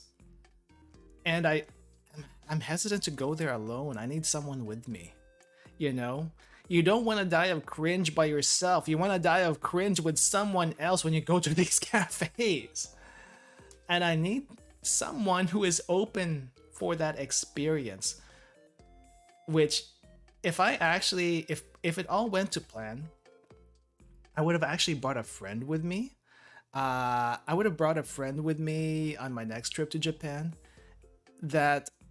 who is very into like the ikemen, the bishonen kind of thing, and I would have brought them around Akiba. They're really more into like gothic Lolita stuff, right? So we would go to Harajuku and all the hypnosis mic areas because they're a huge hip mic fan. I've yet to actually watch it, but I'm thinking of checking it out just to see. But anyway, I would have brought them to the main cafes with me, or the other ikemen cafes. I just can't see myself like going in there by myself. I'll join you in the cringe journey. I mean, I think it will be fun. The only sad part is you can't record any videos or take pictures in there, for obvious reasons. Well, it's like they don't want people to know who's working there. They don't want you to. It's mainly if you want to take pictures, you got to pay for it, kind of thing. But I need to find someone to drag along with me for this kind of thing. It's just funny. It's just funny. But me myself, I'm that's not my thing. Is this Pazella Resort? It's not Pazella Resort. Where's Pazella Resort? Anyway, find Pazella Resort. You find the Final Fantasy 14 cafe. Here we go. Yeah, if Reina and I schedules ever match, we could definitely do it. That's a tough part, actually getting schedules to match. The thing is, I like hiking in Japan. I don't necessarily like I don't like city explorations too much. Like I'll do it, but I like hiking more. I like hiking more. So we'll probably at one point before I go on a trip, I'm not sure when, but we'll go over like what my plans are for Japan and when I do visit again. And you'll see how hardcore my route is probably going to be compared to everyone else's. But this is the inside of the FF14 cafe. They do actually encourage you to take pictures. So take pictures, all the pictures you want. They don't have like wait staff that are necessarily FF14 themed. Like no one's going around in armor or anything like that. Because in FF14, they do have like normal bartenders and waiters and stuff in their restaurant. So they're dressed like normal waiters and stuff. There's actually a bar. There's a bar there where you can like just go there and order drinks, but you can also order drinks on your table. No, you can take pictures. Well, in most cafes, like in most maid cafes or any other cafes like that, you can only take a picture of your food and drink. Period. But in the FF14 cafe, you can take a pictures of everything, and we will show you. I will show you. But but like I mentioned, you have to get a ticket. You have to reserve a ticket to get in, and you must come at the specified time. Otherwise, you can't go in normally. They're only open for a short amount of time, 2 hours for the duration you're going in there. You have to be there with a number of people you say you're going to be there. I think I got this ticket from Lawson's, apparently. No, I didn't get this ticket. The friend who is with me helped me get this ticket from Lawson's. So we got this from Lawson's, and they have multiple menus, one for English, one in Japanese. They're both the same. They're both the same stuff. And then you get this ticket over here where you can order, where they check off what you order and stuff, right? And for each of your order, you will get a random coaster. A random coaster. You can get doubles. We had doubles, but mostly not doubles rather than doubles, which was nice. But you'll get a random coaster, very high quality coasters too. I still have them. And I'll show you all the coasters we got at the end. No, actually no, I'll just show you right now, and then we'll go back to the actual food. But here's my friend. Hello, friend. you can't see him, but that's okay. It's okay. If he ever sees this, he'll recognize who it is 100%. I feel like, but that's fine. Hello. I won't name drop you right now. But yeah, I don't think he knows I actually stream. So if he ever sees this, hello, hello. But this is all the coasters we got. So we ordered 1, 2, 3, 4, 5, 6, 7, 8, 9, 12 things total. 12 things total. So basically, when you get your ticket, you quote unquote get a free drink when you get in. But the free drink is basically the price of the admission. So, or at least part of the price of the admission. So it's not really free. You already paid for it, but you do get a drink, an extra drink that they don't add to your bill, which is nice. But we got these. We have like, for some reason we got 3 Titan dupes and 2 Shiva dupes, but more Titan than Shiva. But we got, as you can see, we got a decent spread here. It's a nice spread. But yeah, so when we got our drinks, we started off with I don't remember what these are exactly, like what the names are on the menu. But this was like some sort of sweet gummy drink. It looks orange, but I don't remember if it tasted like orange. It might have been passion fruit or something fancy like that. But it's like gummy and a sweet juice drink. I think they got some sort of Bloody Mary type thing. They do have alcoholic and non-alcoholic drinks on the menu. And then once we got to the food, they are like, you can find the menu for Eorzea Cafe online somewhere. It's like, it's widespread, so this is not secret or anything. And they're all like themed after different stuff. This is a pizza. It is not the pizza you're used to. It looks like a black nacho. A black nacho burnt to a crisp pizza. I think this is like the Bahamut pizza. I don't remember. I think it's a Bahamut pizza with some slices of pepperoni and tomato and cheese. It does not taste burnt, thankfully, but it looks burnt. The presentation is something, so to say, and the toppings, not quite you would expect. I think this is also a very small pizza. I think this is like the size of maybe a medium-sized plate.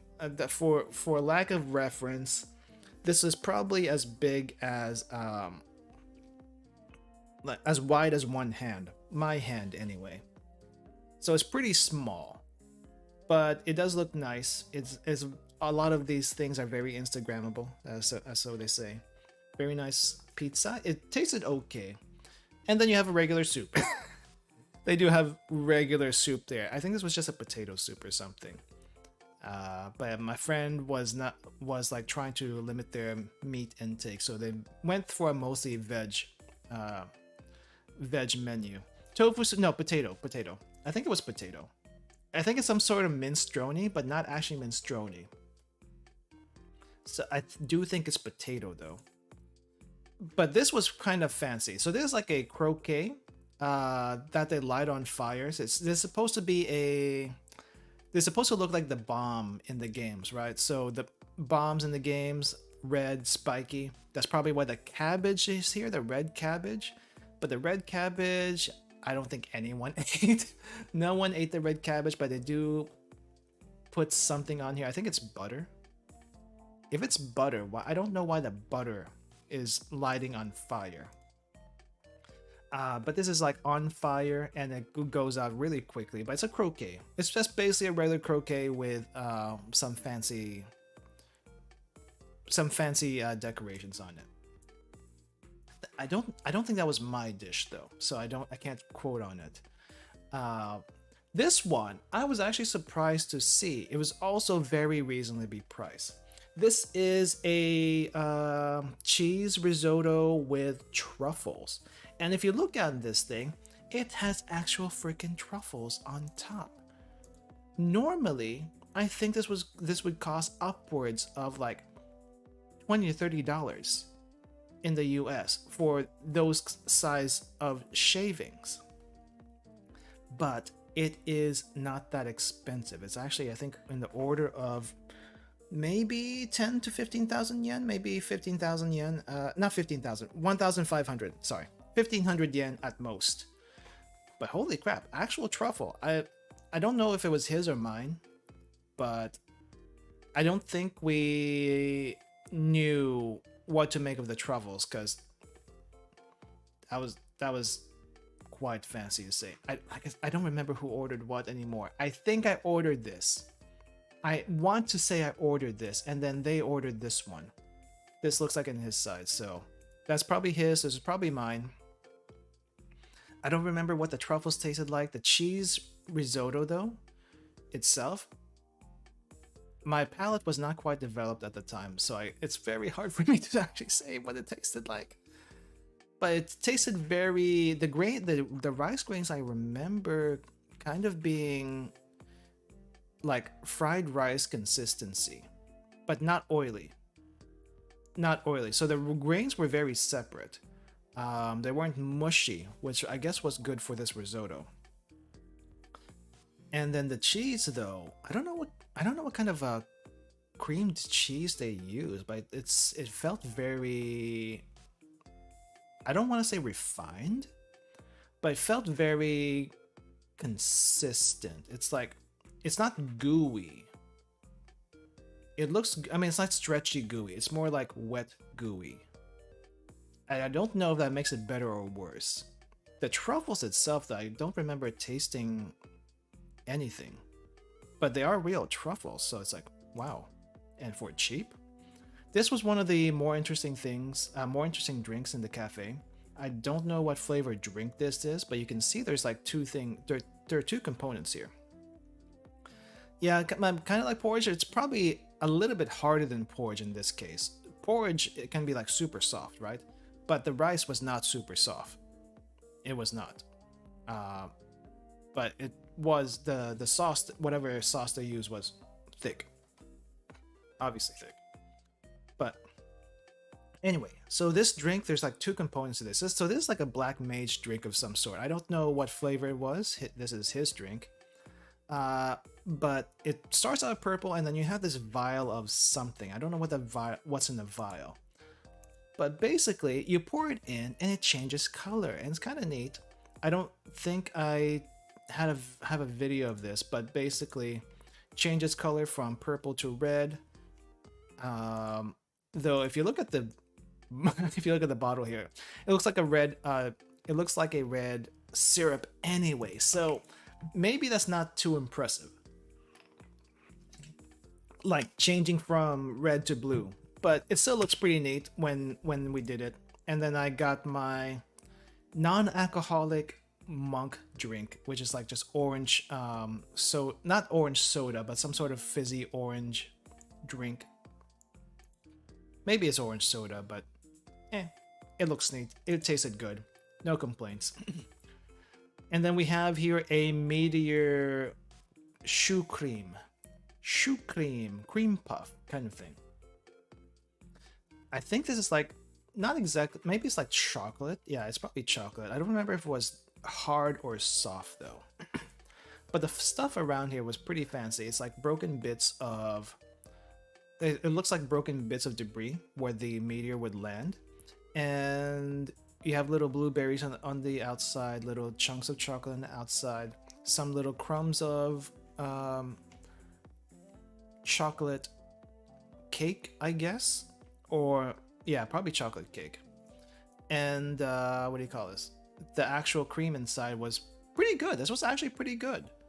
Yeah, things are looking fancy in here. Yeah, so this is the Final Fantasy XIV Cafe. I'm just going through all the stuff that me and my friend ordered in this place way back when. It is still open, I think. I think it's still open, but just remember, if you ever want to go to here, you have to reserve a time slot. So you have to get a ticket, reserve a time slot in order to enter. Otherwise, you won't be able to enter. There are 2 locations, one near Akiba and another one in Osaka. So pick whichever one is most convenient for you at the time. I don't know what the cube thing is. I don't remember what the cube thing is, to be honest. It's not a carrot, I can tell you that much. It is probably some sort of sugar candy thingy. I don't remember though. Honestly don't. It was like so long ago by now, and like I mentioned, my palate was not very refined at the time, so I don't know exactly I don't remember what anything tastes like. These days though, I'm a little bit better about that. But not at the time. Now, my friend got this fancy looking thing. What do you think this is? What do you think this ice cream Moogle is sitting on? I would just like to give that to you, because this is a very common dessert in a lot of cafes. For the life of me, I don't understand why, but it is a very common dessert to have. And there's a lot of fruits here. Fruits are nice. Fluffy cake. Try again. Try again. It is not cake. It is actually not cake. FF14 Cafe. Reina is all over this. I think she might know about this. If she doesn't, I should let her know. I should let her know if she doesn't know about this. But I feel like she knows. I just don't know when she'll actually be able to try it, you know? We need to try. I need to see if I can coordinate a schedule with her, but I want to go next October to November. I'm gonna do that. But yeah, toasted bread. It's not toasted, but it is bread. It's basically milk. It's basically the milk bread, the milk bread that they use everywhere, but cut in half and hollowed out. And they stuff whatever inside the milk bread. I guess they stuff mostly cream, whipped cream in this case, and then put ice cream on top of it, and then decorate it as is. I think that might be a cookie for the Moogle wings, possibly. Oh, I should take this off so you can see the entire thing. There we go. Now you can see the entire thing. So this is. Yeah, it's just basically milk, the shokupan. I think it's shokupan, or maybe some sort of special shokupan. Hollowed out, filled with cream, topped with ice cream, added a bunch of other edible parts like fruits and some sort of sticks, chocolate decorations for the eyes, and then more fruits on the bottom, and then maybe a cookie over here. It is a very common dessert in a lot of cafes. Maybe not the Moogle version, but you know, whipped cream and ice cream, whipped cream and ice cream. Yes, for whatever reason, I don't understand it, but it's a very common thing. And this is a as mentioned earlier, all our loot from this place. It was a very fun experience though, and the 2 hours went by very, very quickly. Would recommend, highly recommend to anyone who wants to check it out. It's also fairly reasonable. I think let me see. Do I have the receipt of when I... Let's see. That's not the one. Do I have a receipt of how much we spent for the entire thing? I do not. I think I have the receipt itself. It's probably buried in my Japan loot somewhere in my drawers, but did I take a picture of said receipt? That is the question. That is the question, and I did not. I did not check. I did not take a picture of the receipt. Yeah.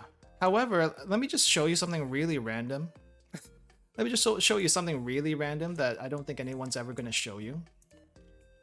So this is the bathroom. This is the restroom right next to the Eorzea Cafe, or at least the sink portion of it. I take a picture of this for one specific reason. You see that thing on the side? You see that thing on the side, on the left side, where some bottles are, and the little cups on here.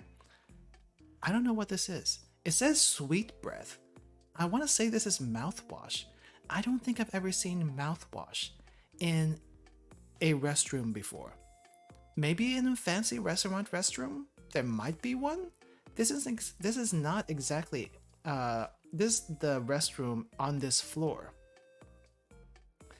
Yeah, mouthwash in a restroom. I have never seen this. I found it so fascinating that I just had to take a picture of it. Also, on top of that, earbud cleaners and a toothpick. Toothpick in the mouth in a bathroom is something I would never think of, but these are individually wrapped, so I guess that's okay.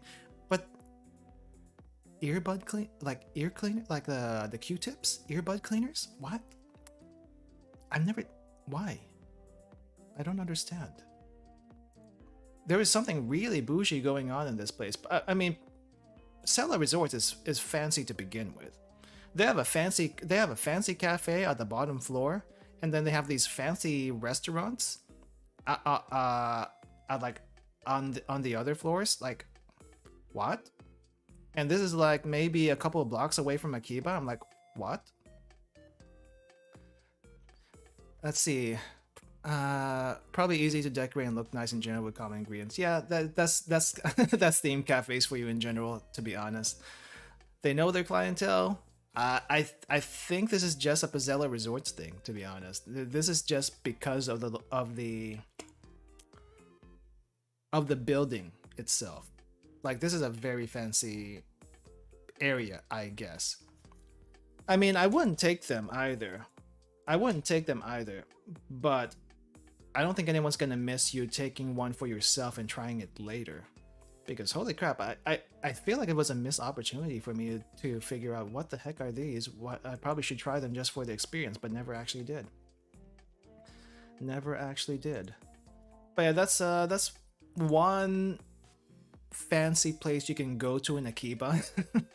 One really fancy place you can go to in Akiba for food and such. Yeah. And if you're really lucky, this is the other thing I really want to show you. If you're really lucky and you go to Akiba in around the right time, which I think is around Golden Week. I think it might be before, or is it after? I think this might be after. Yeah, this might be after. So let me see the after here. Oh yeah, this was a really neat experience. This is a really neat experience if you ever run into this. Now, festivals in Japan are all over, like, there's festivals happening all over Japan at random times for random things. Usually the festival has something to do with let's just put that away for now, the map. usually the festival has something to do with the shrine in the area. And this one in particular is the Kanda Shrine Festival. Now, I don't think I have any video footage of this, so it's all going to be pictures. And my friend and I just ran into this like randomly.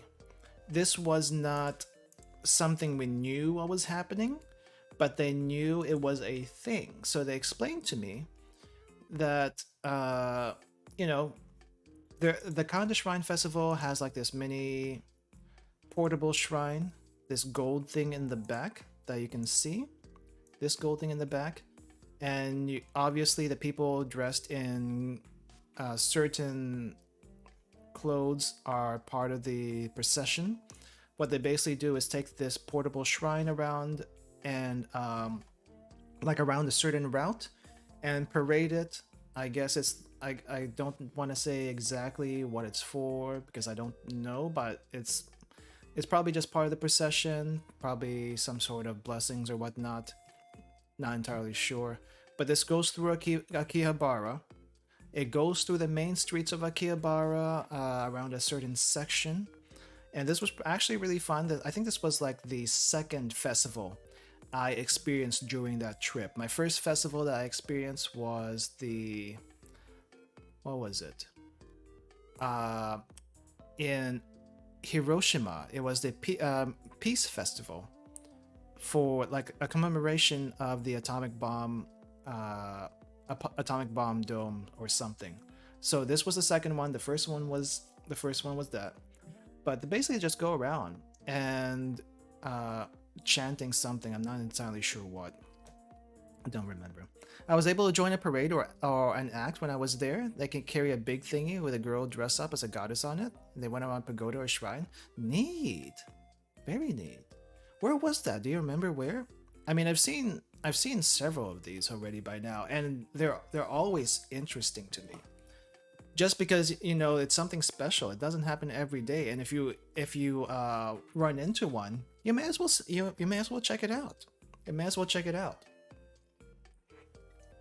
Even if it's not your thing, you always gotta try to check these kind of things out because it's always special. It's a very community thing, a very community oriented thing. Whenever these things happen, and when we get to other places outside of Tokyo, I'll show you the other festival pictures. Then, because there was one time when I was told of a festival in, I think it was Kanagawa.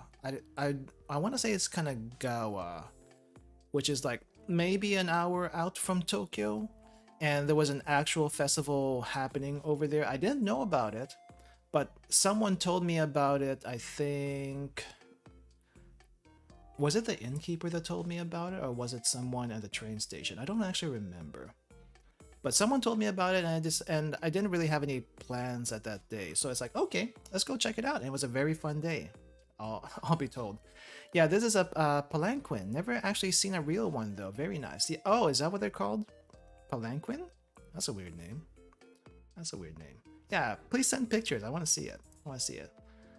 But yeah, I forgot which area of Akihabara this was, but they were going around. And eventually we got to the Kanda Shrine. So we're at the Kanda Shrine now. And I didn't realize how busy this place was. Didn't realize how busy it was. I didn't really I wasn't really able to take in the scenery. Like there's all these, I guess, other palanquins around. I guess that's what you call them. But these are like dolls. Well, I hesitate to call them dolls, but figures on top of portable shrines, I guess. Portable, they're not exactly floats. And these are like, there's no motors to these when they get paraded around. It's like all manpower. And when I say manpower, it's kind of like this. Though I think for the bigger ones, people actually push and pull them. So it's not quite as bad, but they're still pretty heavy. But yeah, it's apparently it's a huge event. You can see there's a camera guy off to the left over here, like this guy over here. A lot of people. huge amounts of people. It was ridiculous. It was very exciting. Like people of different ages. It's not just old people too. There's like young people, old people, mostly Japanese, from what I could tell at the time. Lots of sponsors, by the way. Welcome to all our sponsors for this Shrine Festival. Of course, you got to get the sponsorship for a big event like this. The shrine itself was pretty neat. They had like a performance happening. I guess some people were sitting looking at a performance. There was a performance for like, I don't know. There were some old ladies on instruments and stuff. I don't remember what it was, what they were doing, but they were playing on instruments for sure. It's not like any modern bands or anything. It's all like shrine staff playing on really traditional instruments. It wasn't anything like a what was I thinking of? It's nothing like the Suguru music. It's something more chill. It was something a bit more chill. But I guess people are tying like fortunes around here. I don't know if it's good fortune or bad fortune, but I saw this. Everything was a blur around this point, so I just took pictures to look at later and try to figure out. But this was the most interesting part for me. This area was the most interesting part for me at the time. It was a bunch of like wooden plaques. I have some wooden plaques I brought back from Japan to remember stuff as a memorabilia. You can do that if you want to, but a lot of times people will like buy one of these, take them home, draw on them, and write and then bring them back to the shrine and hang them up for their wishes and stuff. Some people will just like write wishes and hang them up, but these were so extra. Okay, these are so extra. Let me show you why. They have LULdog at the time. LULdog was a huge thing, especially the first gen LULdog, because that's what was around. LULdog was a huge thing. The Kanda Shrine was featured in the first LULdog, so this is the LULdog Shrine, basically. That's why they have this. And it was basically everywhere. And okay, this is super blurry, but you kind of get the idea. Let's go to this one. Year of the Ram. You can backdate that if you want to, so you can figure out when this was. Not hiding that. And people put years on here too. I think there's some. Oh, there's some here from the previous year too. But you can see a lot of people draw on these.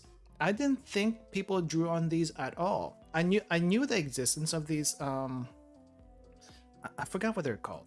I forgot what the name is in Japanese. But there's I forgot. But I thought people just wrote their wishes on these things and hung them up. I didn't realize people would actually be drawing on them and putting it in the shrine. I wouldn't do that. But I guess people also put their Twitter handles and Pixiv handles for advertisement this way. You know, whoever TMG_EG is, look them up. I don't know if they're still around. But they have their social media handles there too, so they can show that. Lots of LULdog fan art in these. Oh, yep, there's the social media handle right here. We're giving you some press. Many years later, but here you go. Here you go. It is interesting to see them. Yeah, I probably shouldn't be like exposing people's wishes here like this, but that was so long ago. I think it's okay now. I think it is pretty good artwork, and even not so good artwork. Like, I'm trying to show an example. This is very blurry, so I probably shouldn't do that. But yeah, lots of LULdog themed plaques. I think there's a Christmas LULdog theme over here. Is that Christmas? No, that's not Christmas. That looks like New Year's for some reason. Yeah, but there's some like normal art, but there's also some really extra art. Here's one that's not LULdog. I think this was Kantai Collection up here, and not a very good art itself, but you know, you gotta respect the effort they put in. Yeah, I think most of these are New Year's or all the stuff that's been accumulating throughout the year. Rin-chan's over here, hiding behind my head. I just like looking through these. It's nice. They should be shared though. Oh yeah, the New Year's edition shrine plaque that you can either collect or give back to the shrine. We got Maki over here doing something. I'm not entirely sure why. Yeah, I mean, lots of people would draw on these, and as well as write their wishes. It's not all Love Live. There's some Kantai Collection. Kantai Collection was a huge back then. And some other stuff here.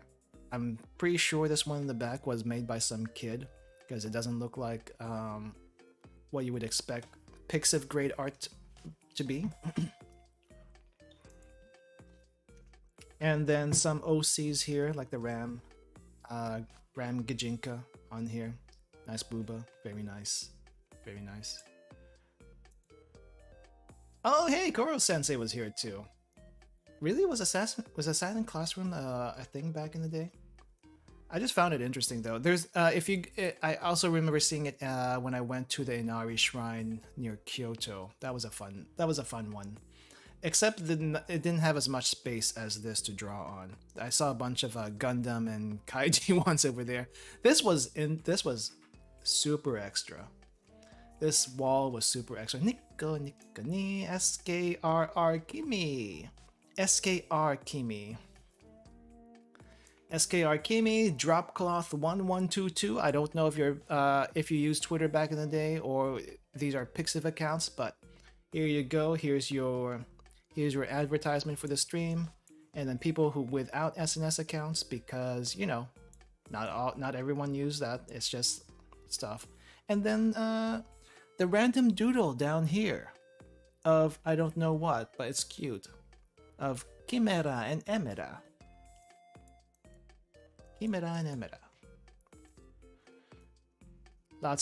There was a lot of Nozomi and Ellie from the stuff there, as well as a bunch of Nico, which was nice. And the one Toho thing that I saw, I was really huge into Toho back then. And saw this one Toho picture, so it's like, okay, let's take a picture of the Toho thing. And the most random thing ever, I don't know why, but Adventure Time is a huge thing, and maybe not a huge thing. Adventure Time is a thing in Japan. I've never seen an episode of Adventure Time. I know about it. I've seen some clips of it, but I've never actually watched it. I know, right? Adventure Time? Why? I don't get it. But apparently Adventure Time is also dubbed in Japanese. So if you find some Adventure Time Japanese dubs, check it out, I guess. I don't know how different it is, but it's a thing. It's a thing. And then the regular statues around. I think that's all the pictures I was able to take at the time. Some really fancy. Oh nope! Here we go. We have the Katori Peak. Katori Peak. Such a meme. I want a sticker. Well, they gender morphed him too, but it's a fine show. I mean, who doesn't gender morph everyone? At some point, I do enjoy my gender morph art sometimes because it's interesting. Is it really a good show though? I've never actually seen it. I don't think I grew up watching it. I grew up watching like Ed and Eddie and Kids Next Door, but not Adventure Time. It just wasn't my channels at the moment. There's a lot of Nico here. There's a lot of Nico. Nico's good anyway, so no complaints. Kantai Collection, a more traditional Kaga here rather than the... Actually, that's not... Is that Kaga? It doesn't look like Kaga. And what's over here in the back? I'm not entirely sure what this thing is in the back. But there's a bunch of Kanko. I was into Kankole as well as Toho back in the day. And we got Muscle Rensho with Shimikaze back there. Very nice. More Toho, the random Toho stuff. And what is this one back here? I want to say Saki, but this is probably not Saki. Just... Oh, and the random AKB plaque for whatever reason. Oh man. It was unique but not bad. It had its moments. Gotcha. Oh. What is this one? That's not Azumanga. That's not Azumanga. For some reason, I thought that was Azumanga. That's probably something else. I cannot tell. Man, I took so many pictures because I knew I wasn't going to be able to remember everything. This is why I take photographs, people. I can't remember everything, so I have to take pictures to remember events and then see if I can actually remember more than what the picture is telling me. But for little details like that, I would not remember them. Heck no. You think I would remember this like several years down after I took pictures of them? Heck no. That's why we take pictures. But all the charms, I guess there's some other stuff here besides just the twisted charms. I wonder what these are. Like little keychain things. Nozo Ellie, of course. Ah, the one Bakemonogatari one I saw. The one random Bakemonogatari one. Oh, I think. Wait, this isn't Love Live. I don't think that's Love Live. Oh, this was interesting. I don't know if it came out like this. H-Sabu. H-Sabu, if you ever see this, did it come like this or did you put this on here? Because putting Zoids with, I forgot what the name of the show was. New Game. Putting Zoids with New Game on a plaque 3D? A little extra. How did you do this? How did you do this? Also, what kind of crazy super glue did you use for this to not come off that easily? Because holy crap, that thing is going to be heavy. Mayuri's here too. Oh, I just noticed Mayuri's here too. Neat. Man, this is memory lane down here. And of course, Red Saber. Right, I guess Fate Extra was already out as a game at this time, so we got Red Saber here too. And Vivid from Nanoha. No anime at the time, but I think there was a manga, so hello Vivid. Hello. Really? You gave up your Ellie keychains for the shrine? I wouldn't do that. Unless these are extras, I still wouldn't do that. And for some reason, this sheep became Cyclops. I definitely wouldn't have seen that a long time ago. What the? I just noticed this. What? Oh, that's interesting. That's funny that they did that, actually. Sheep Cyclops. Meh. Right. Okay, so this was the performance that I saw. For some, I thought there were wind instruments. I guess there were drums. Okay, they were on drums. They were pretty good, I think, from what I remember. And then, of course, because it is a festival, there was some random food around. I think there was some karage on some stalls, but the one we got at the time was some takoyaki, some authentic festival takoyaki. How good was it? I don't remember. But I do remember it being pretty good because it was fresh, it was hot, and that's all it needs to be. Fresh and hot. Man. Okay, let me just make sure. Okay, we don't need to go further than that because there's no more places in Akiba past that. But when I first went to Akiba, basically I went throughout the right exit. So this is the right exit of Akiba. Now we're back to the beginning of the stream. And there's an AKB48 cafe shop there. I don't know if it's still there. It might be. And then there's a Gundam cafe here. There's another Gundam cafe in Odaiba. I don't know which one is bigger. But I think the Odaiba one is a better experience though because it actually has the Gundam unicorn statue over there. But the first time I went here was the convention center. I was meeting someone up over here, and yeah, basically. Take my leave, have fun stream, Ruka, and Crow, see you next time. Alright, thanks for dropping by, Ali. See you next time. But yeah, I think I covered what I could around Akiba. But it was a very different place when I first went there compared to like just even a few years ago before the pandemic hit.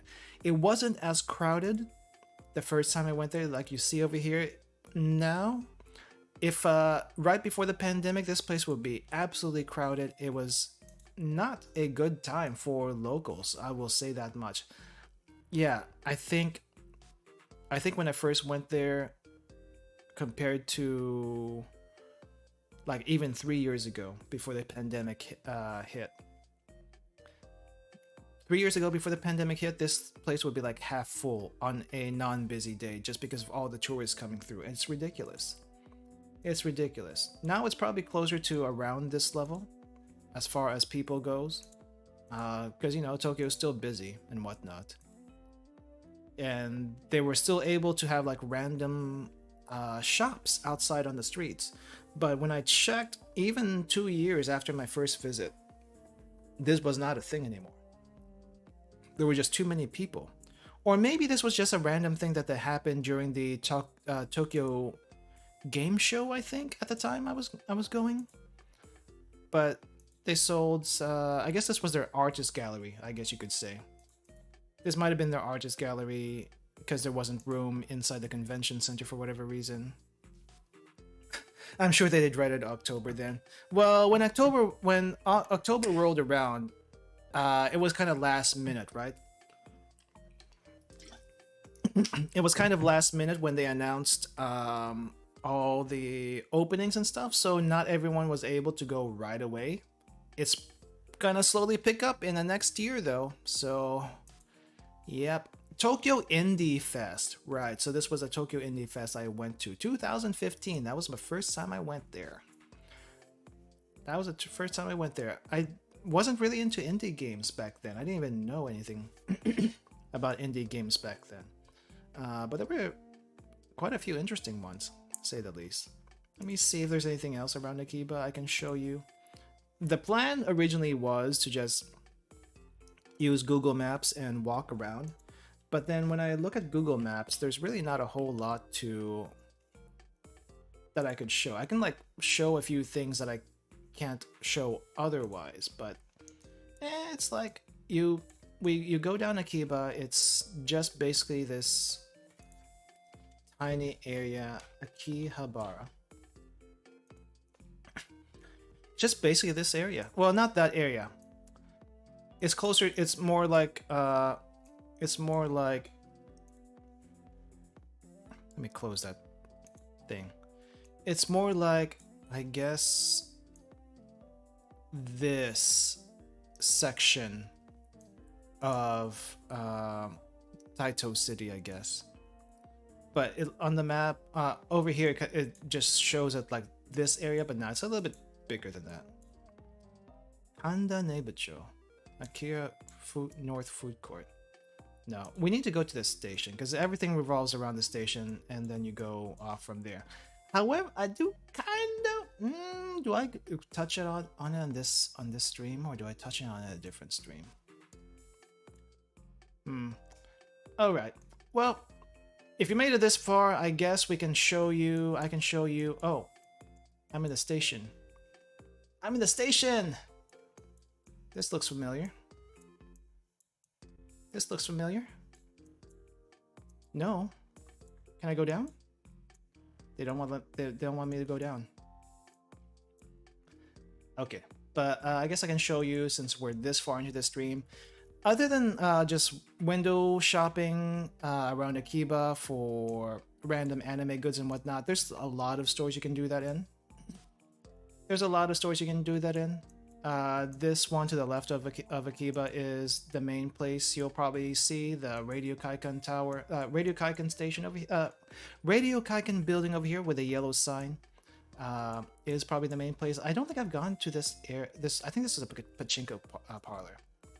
That's some tiny platform space. I'm already feeling the claustrophobia. Well, I mean, you're not spending a whole lot of time there, so it's not a huge deal. This might be a pachinko parlor over here. I think. Yeah, I think this is a pachinko parlor. Madoka Pachinko. Is it? I don't remember. But this is Radio Kaikan, so this is gonna be your main shopping area. Clearly see. There's also some stuff here on the left. Gamers is also over here, but I don't remember seeing anything too interesting in gamers. And of course, you got May Dreaming if you want to go to a very publicized, what do you call this? Very publicized maid cafe. And then let's go back in time a little bit here. Madoka Pachinko, nothing is sacred as a, I suppose. Well, if you think that's bad, imagine imagine Castlevania Pachinko. Would you ever think of Castlevania and Pachinko go together? I wouldn't have, but it's a thing. It exists. So, yes, yes. So this is another anime good shop. This is also this entire street over here of Akiba is pretty good for shopping. There's still plenty more down here also that you can see. The SEGA building is long gone now.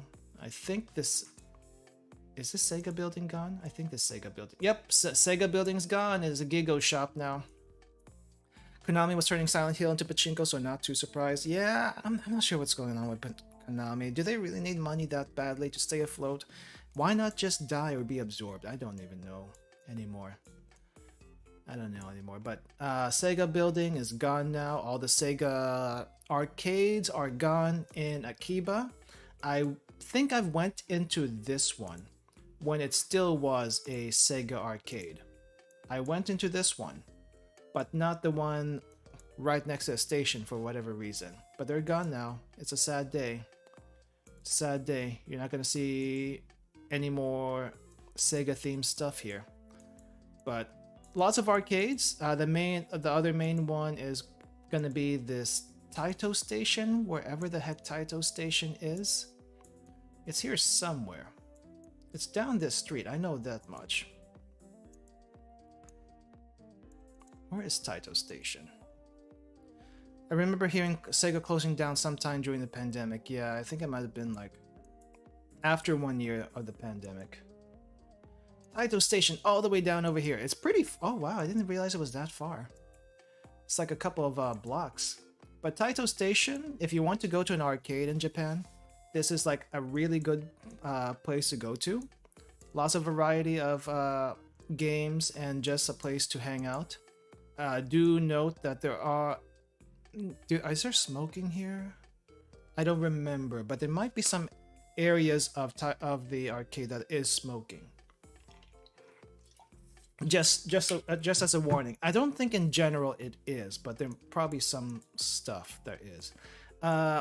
If I remember correctly, there used to be, or maybe there is, some... Oh, yep, there it is. There's the gacha machines over here, right next to Taito Station. This is like one of the main gacha areas in Akiba. I think there's another one. There's another one that has a bunch of gacha machines, but this is one of the main ones in Akiba. So when they did the gacha event in the train station, that was a nice thing to go to. But yeah, other than the anime shops, there are two very infamous shops I want to share right now. I can't show any pictures on stream, but I can show you the front of the shops. And it's interesting if you just want to check it out. You don't have to buy anything, but you can check it out. And let's just say 18 plus only at this time. 18 plus only. And no women apparently on certain floors. No women on the top floor. Yes, I'm talking about M's and Love Mercy. Check them out. Look it up on your own time. But if you are in need of some specialty goods and you're not shy with that 18 plus stuff, these are interesting places to check out and see what kind of stuff they have on sale. That's all I will say about that. Love Mercy. Check this one out. This is, I think, on the same street as Radio Kaikan. Yep. So Radio Kaikan's over here on the corner. Across the street from Radio Kaikan is Love Mercy at the corner over here. Just across where the old SEGA building used to be. But if you want a closer place, though a bit more cramped, this place is more cramped than Love Mercy. Love Mercy is pretty spacious, easy to get around in. And this other place is so cramped, you probably shouldn't bring a backpack. And if you do bring a backpack, it's going to be a heck of a time navigating the area. But left of Akiba Station, just keep going down left of Akiba Station. Not too far from here, maybe in the middle of the street. Is it here? I think we go further down. Let's see. Oh, there it is! I can't even hide this anymore. Holy crap, I can't even hide this anymore. Okay. This is M's. This is M's, the same kind of store as Love Mercy, except, I mean, they do have multiple floors, but it's also very, very cramped here. I don't like going to this place because it's so cramped. And I think it's a little bit more expensive. I think it's more expensive, if I remember correctly. What do you mean? I'm just stating facts. This is part of Akiba, okay? Not a lot of people talk about this, but this is part of Akiba. Okay? Okay? Just saying. Just saying. I think it's like 2 or 3 floors. It's not very big. Love Mercy is bigger. But it's just interesting to go in and check out what they have. You know, you don't have, like I said, you don't have to buy anything. You can just browse and see what the heck is going on around here. I think over here they're not as restrictive about women going to the floors, but definitely in Love Mercy they will ask women not to be on the top floor or top 2 floors. And I have seen people asked to leave because of that. Just saying. If you don't see it, hey, if you don't see it here, okay, if you don't see it here, you'll also see it in Donkey. There is a Donkey in Akiba. It's not a very good Don Quixote, but in all the Donkey stores, not just here. All the Donkey stores have an 18+ section near the top of the building, and it's like curtained off. It's not very extensive, all right. But if you want really extensive stuff, Akiba has you covered. Check out M's. Check out M's. Check out Love Mercy. Go in. Get your education. I cannot show you pictures of the inside of the place for obvious reasons. I have pictures of inside Love Mercy. And if I show them on stream, I will get this channel banned. I would have to censor so much stuff. It's not even funny. All right. But yes, if you ever go to Akiba, check this out if you're not squeamish about this. So that's all I'm saying. Okay. Really? Yuri in July 2022. I thought we were past this, but apparently we're not.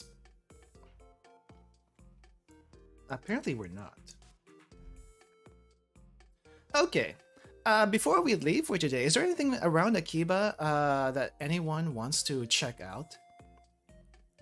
Not the adult store shops. Like, we can't go in there. But is there anything that anyone wants to check out in Akiba before we head out for today? Because honestly, a lot of the shops are pretty samey, but they do have a few variety of things. I'm not sure if it was in Ueno or here, but there's like an alleyway full of electronic shop. There's like a building of electronic parts in Akiba, but I don't remember if the one in my memory is from Ueno or here. If you go this way in Akiba though, there's like some weird, not weird stuff, but you can still see some geeky stuff, nerdy stuff, otaku stuff, but it's not as much. And it starts feeling a little bit mishmashy. I mean, it's still close to the station, so you get the feeling that you're still in Akiba. But it's like, what is further down here anyway? Yeah, Akiba's a really small area. Once you get past that otaku barrier, otaku zone, I guess, then it starts looking more normal. Oh yeah, I guess there's one place I should show. There's one place I should show. Let me see if we can find it on the map, and then we'll end after that.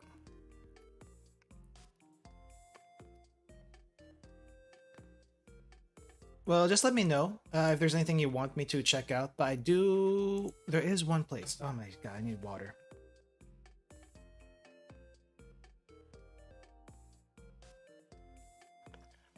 I do want to show this one particular place. It's not exactly Akiba, and it's like past the river.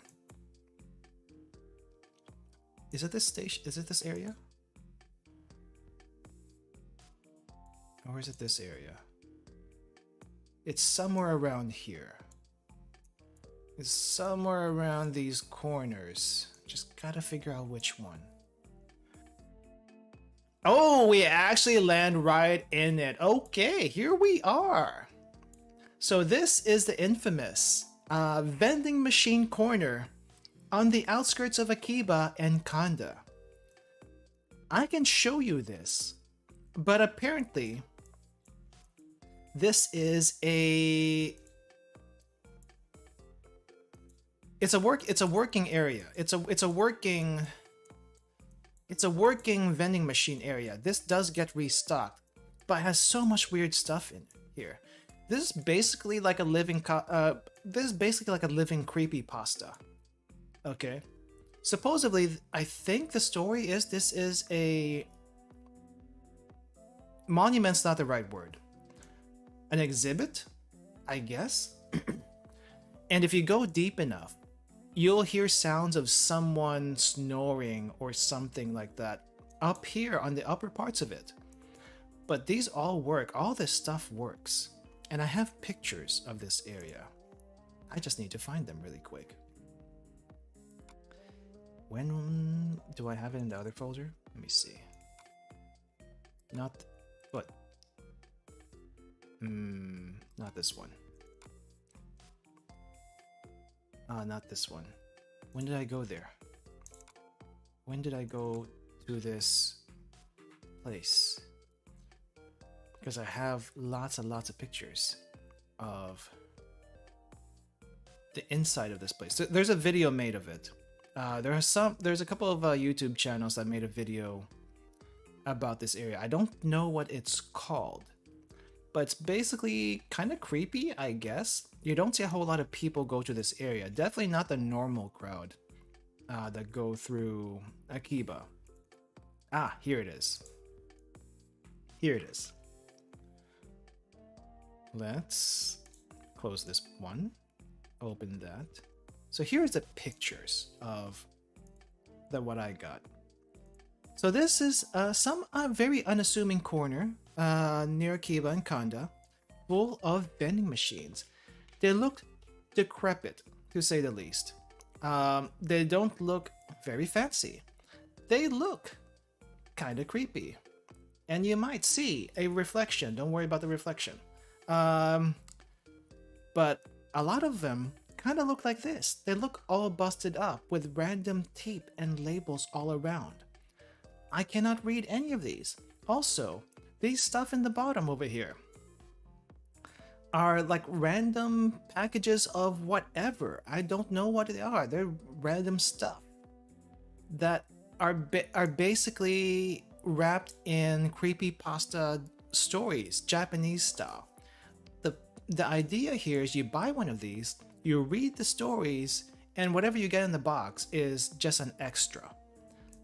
Just an extra food for creepiness kind of thing. And honestly, it basically just repeats itself like that. The entire place. Some of the weirder things here is these little plastic tubes.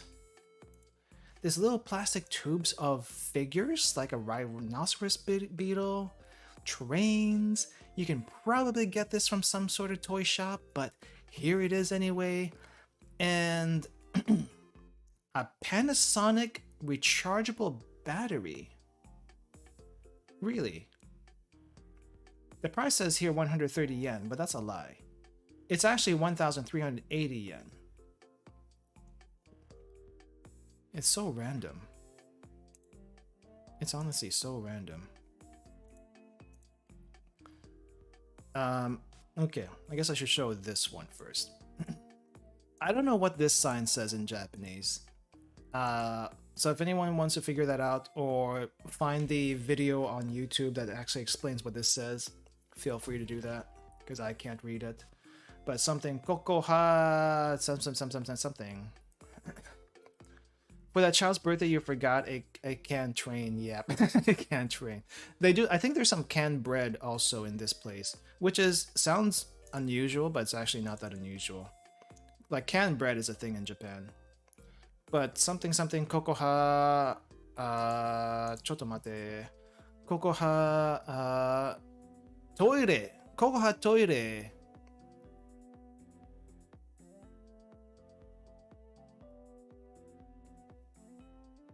Don't use this place as a toilet, I guess. No. Yeah. Kokoha toire de arimasen. There is no toilet here. Something. Yeah, I think this first line says there is no toilet here, and then a bunch of kanji, cannot read that. But it's kind of creepy. You go here for the ambience. It's free. But you go here for the ambience. There's actually a working popcorn machine, which apparently makes really, really good popcorn. Cannot confirm. Cannot confirm that. But yeah, there's like a bunch of really creepy, dark places here. It's like a mini maze, but it's not really a maze, for lack of a better word. All I'm trying to say is visit this area if you ever go to Akiba, just because it's interesting. It's interesting. And also, don't forget to get one of Akiba's iconic food. One of Akiba's iconic food that you would never think of. The kebab.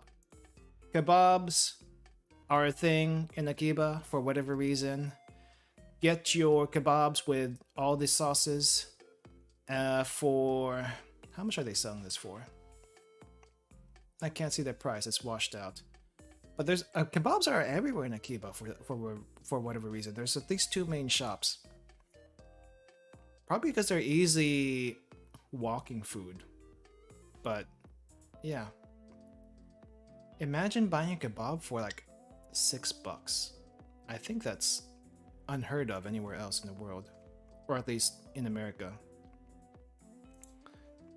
I don't know why. But anyway, I think that's about it. I don't know what else to show about Akiba other than, you know, the shops are mostly the same once you get down to it. But it's a good place to roam around just randomly on a day that you have nothing else you can think of what to do. Or like shopping for the random goods that you want to. I wouldn't go here for eating, to be honest. I wouldn't go here for eating unless you're going to go to Yaro Ramen or Go-Go Curry, because this is like one of the few Go-Go Curry places in Tokyo even. Go-Go Curry is a place to go to eat. Yaro Ramen, one of the few locations here. The other one's in Shibuya. Other than that, walk around, shop, see what you can find. See if there's anything interesting. Visit M's, visit Love Mercy.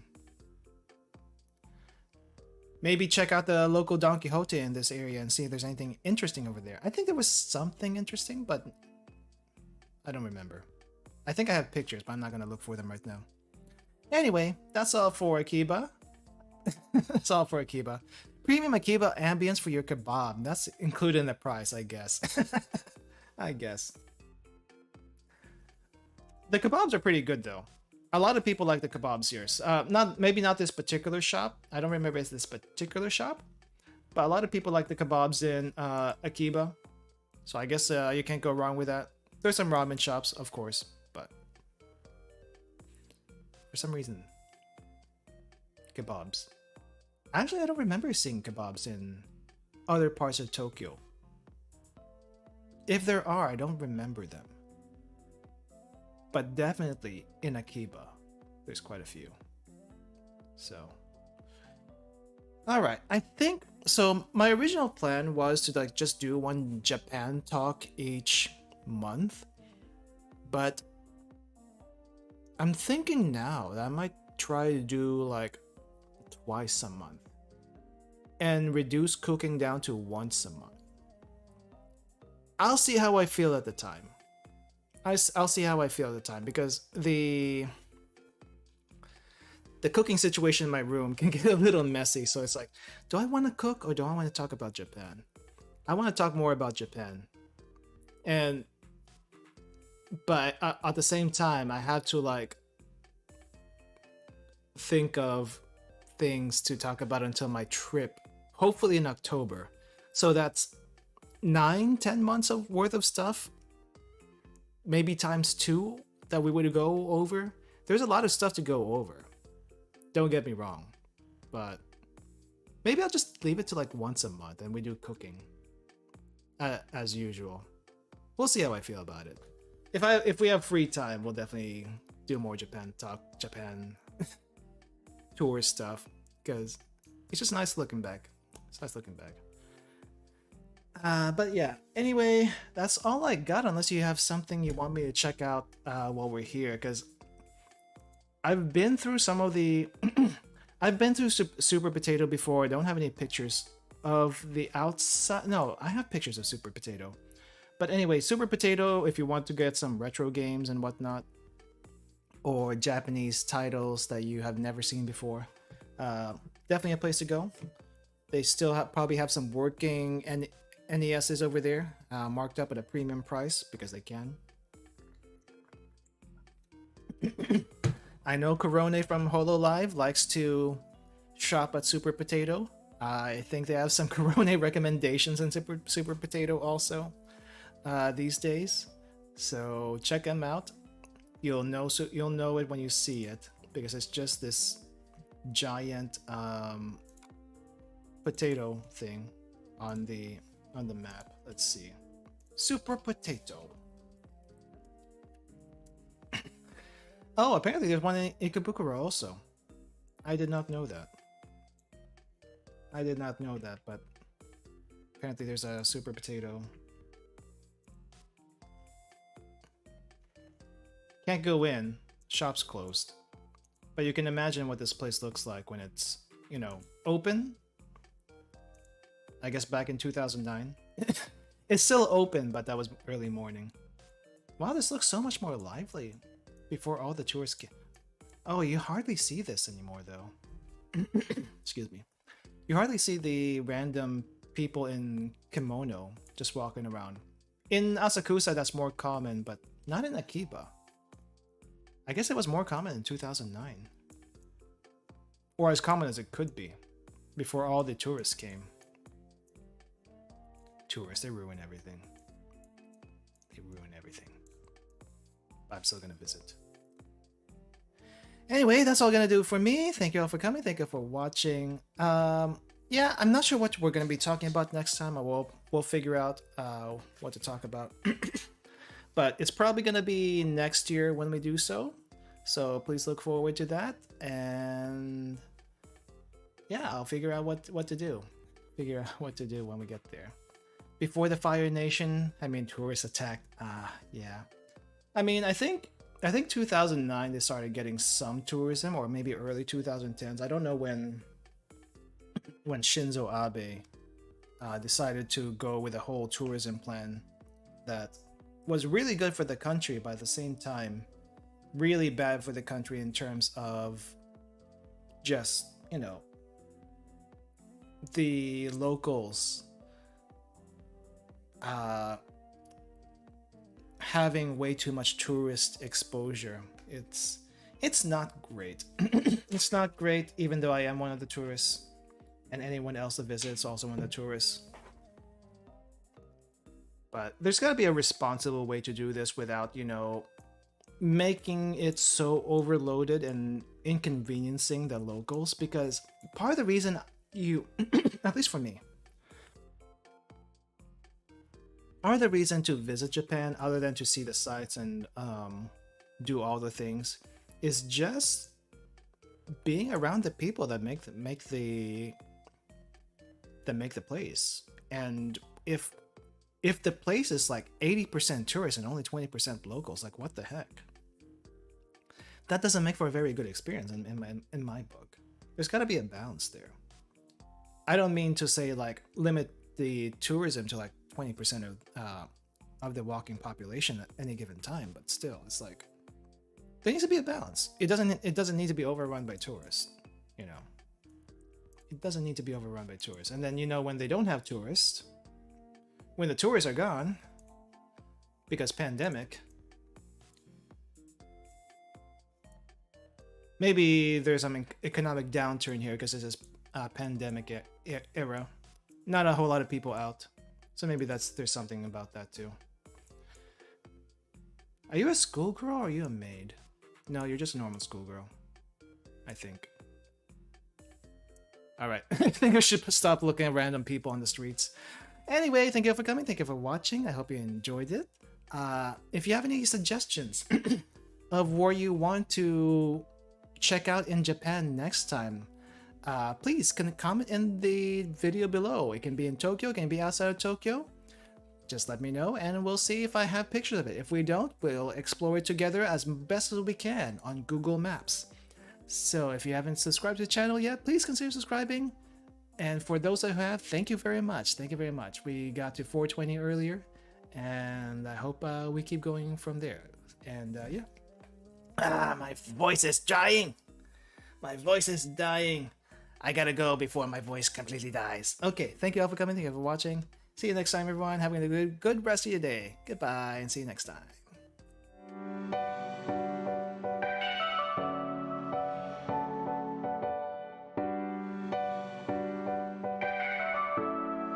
And the schedule is wrong.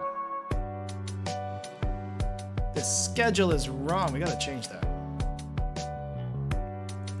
It's this. And it's gone.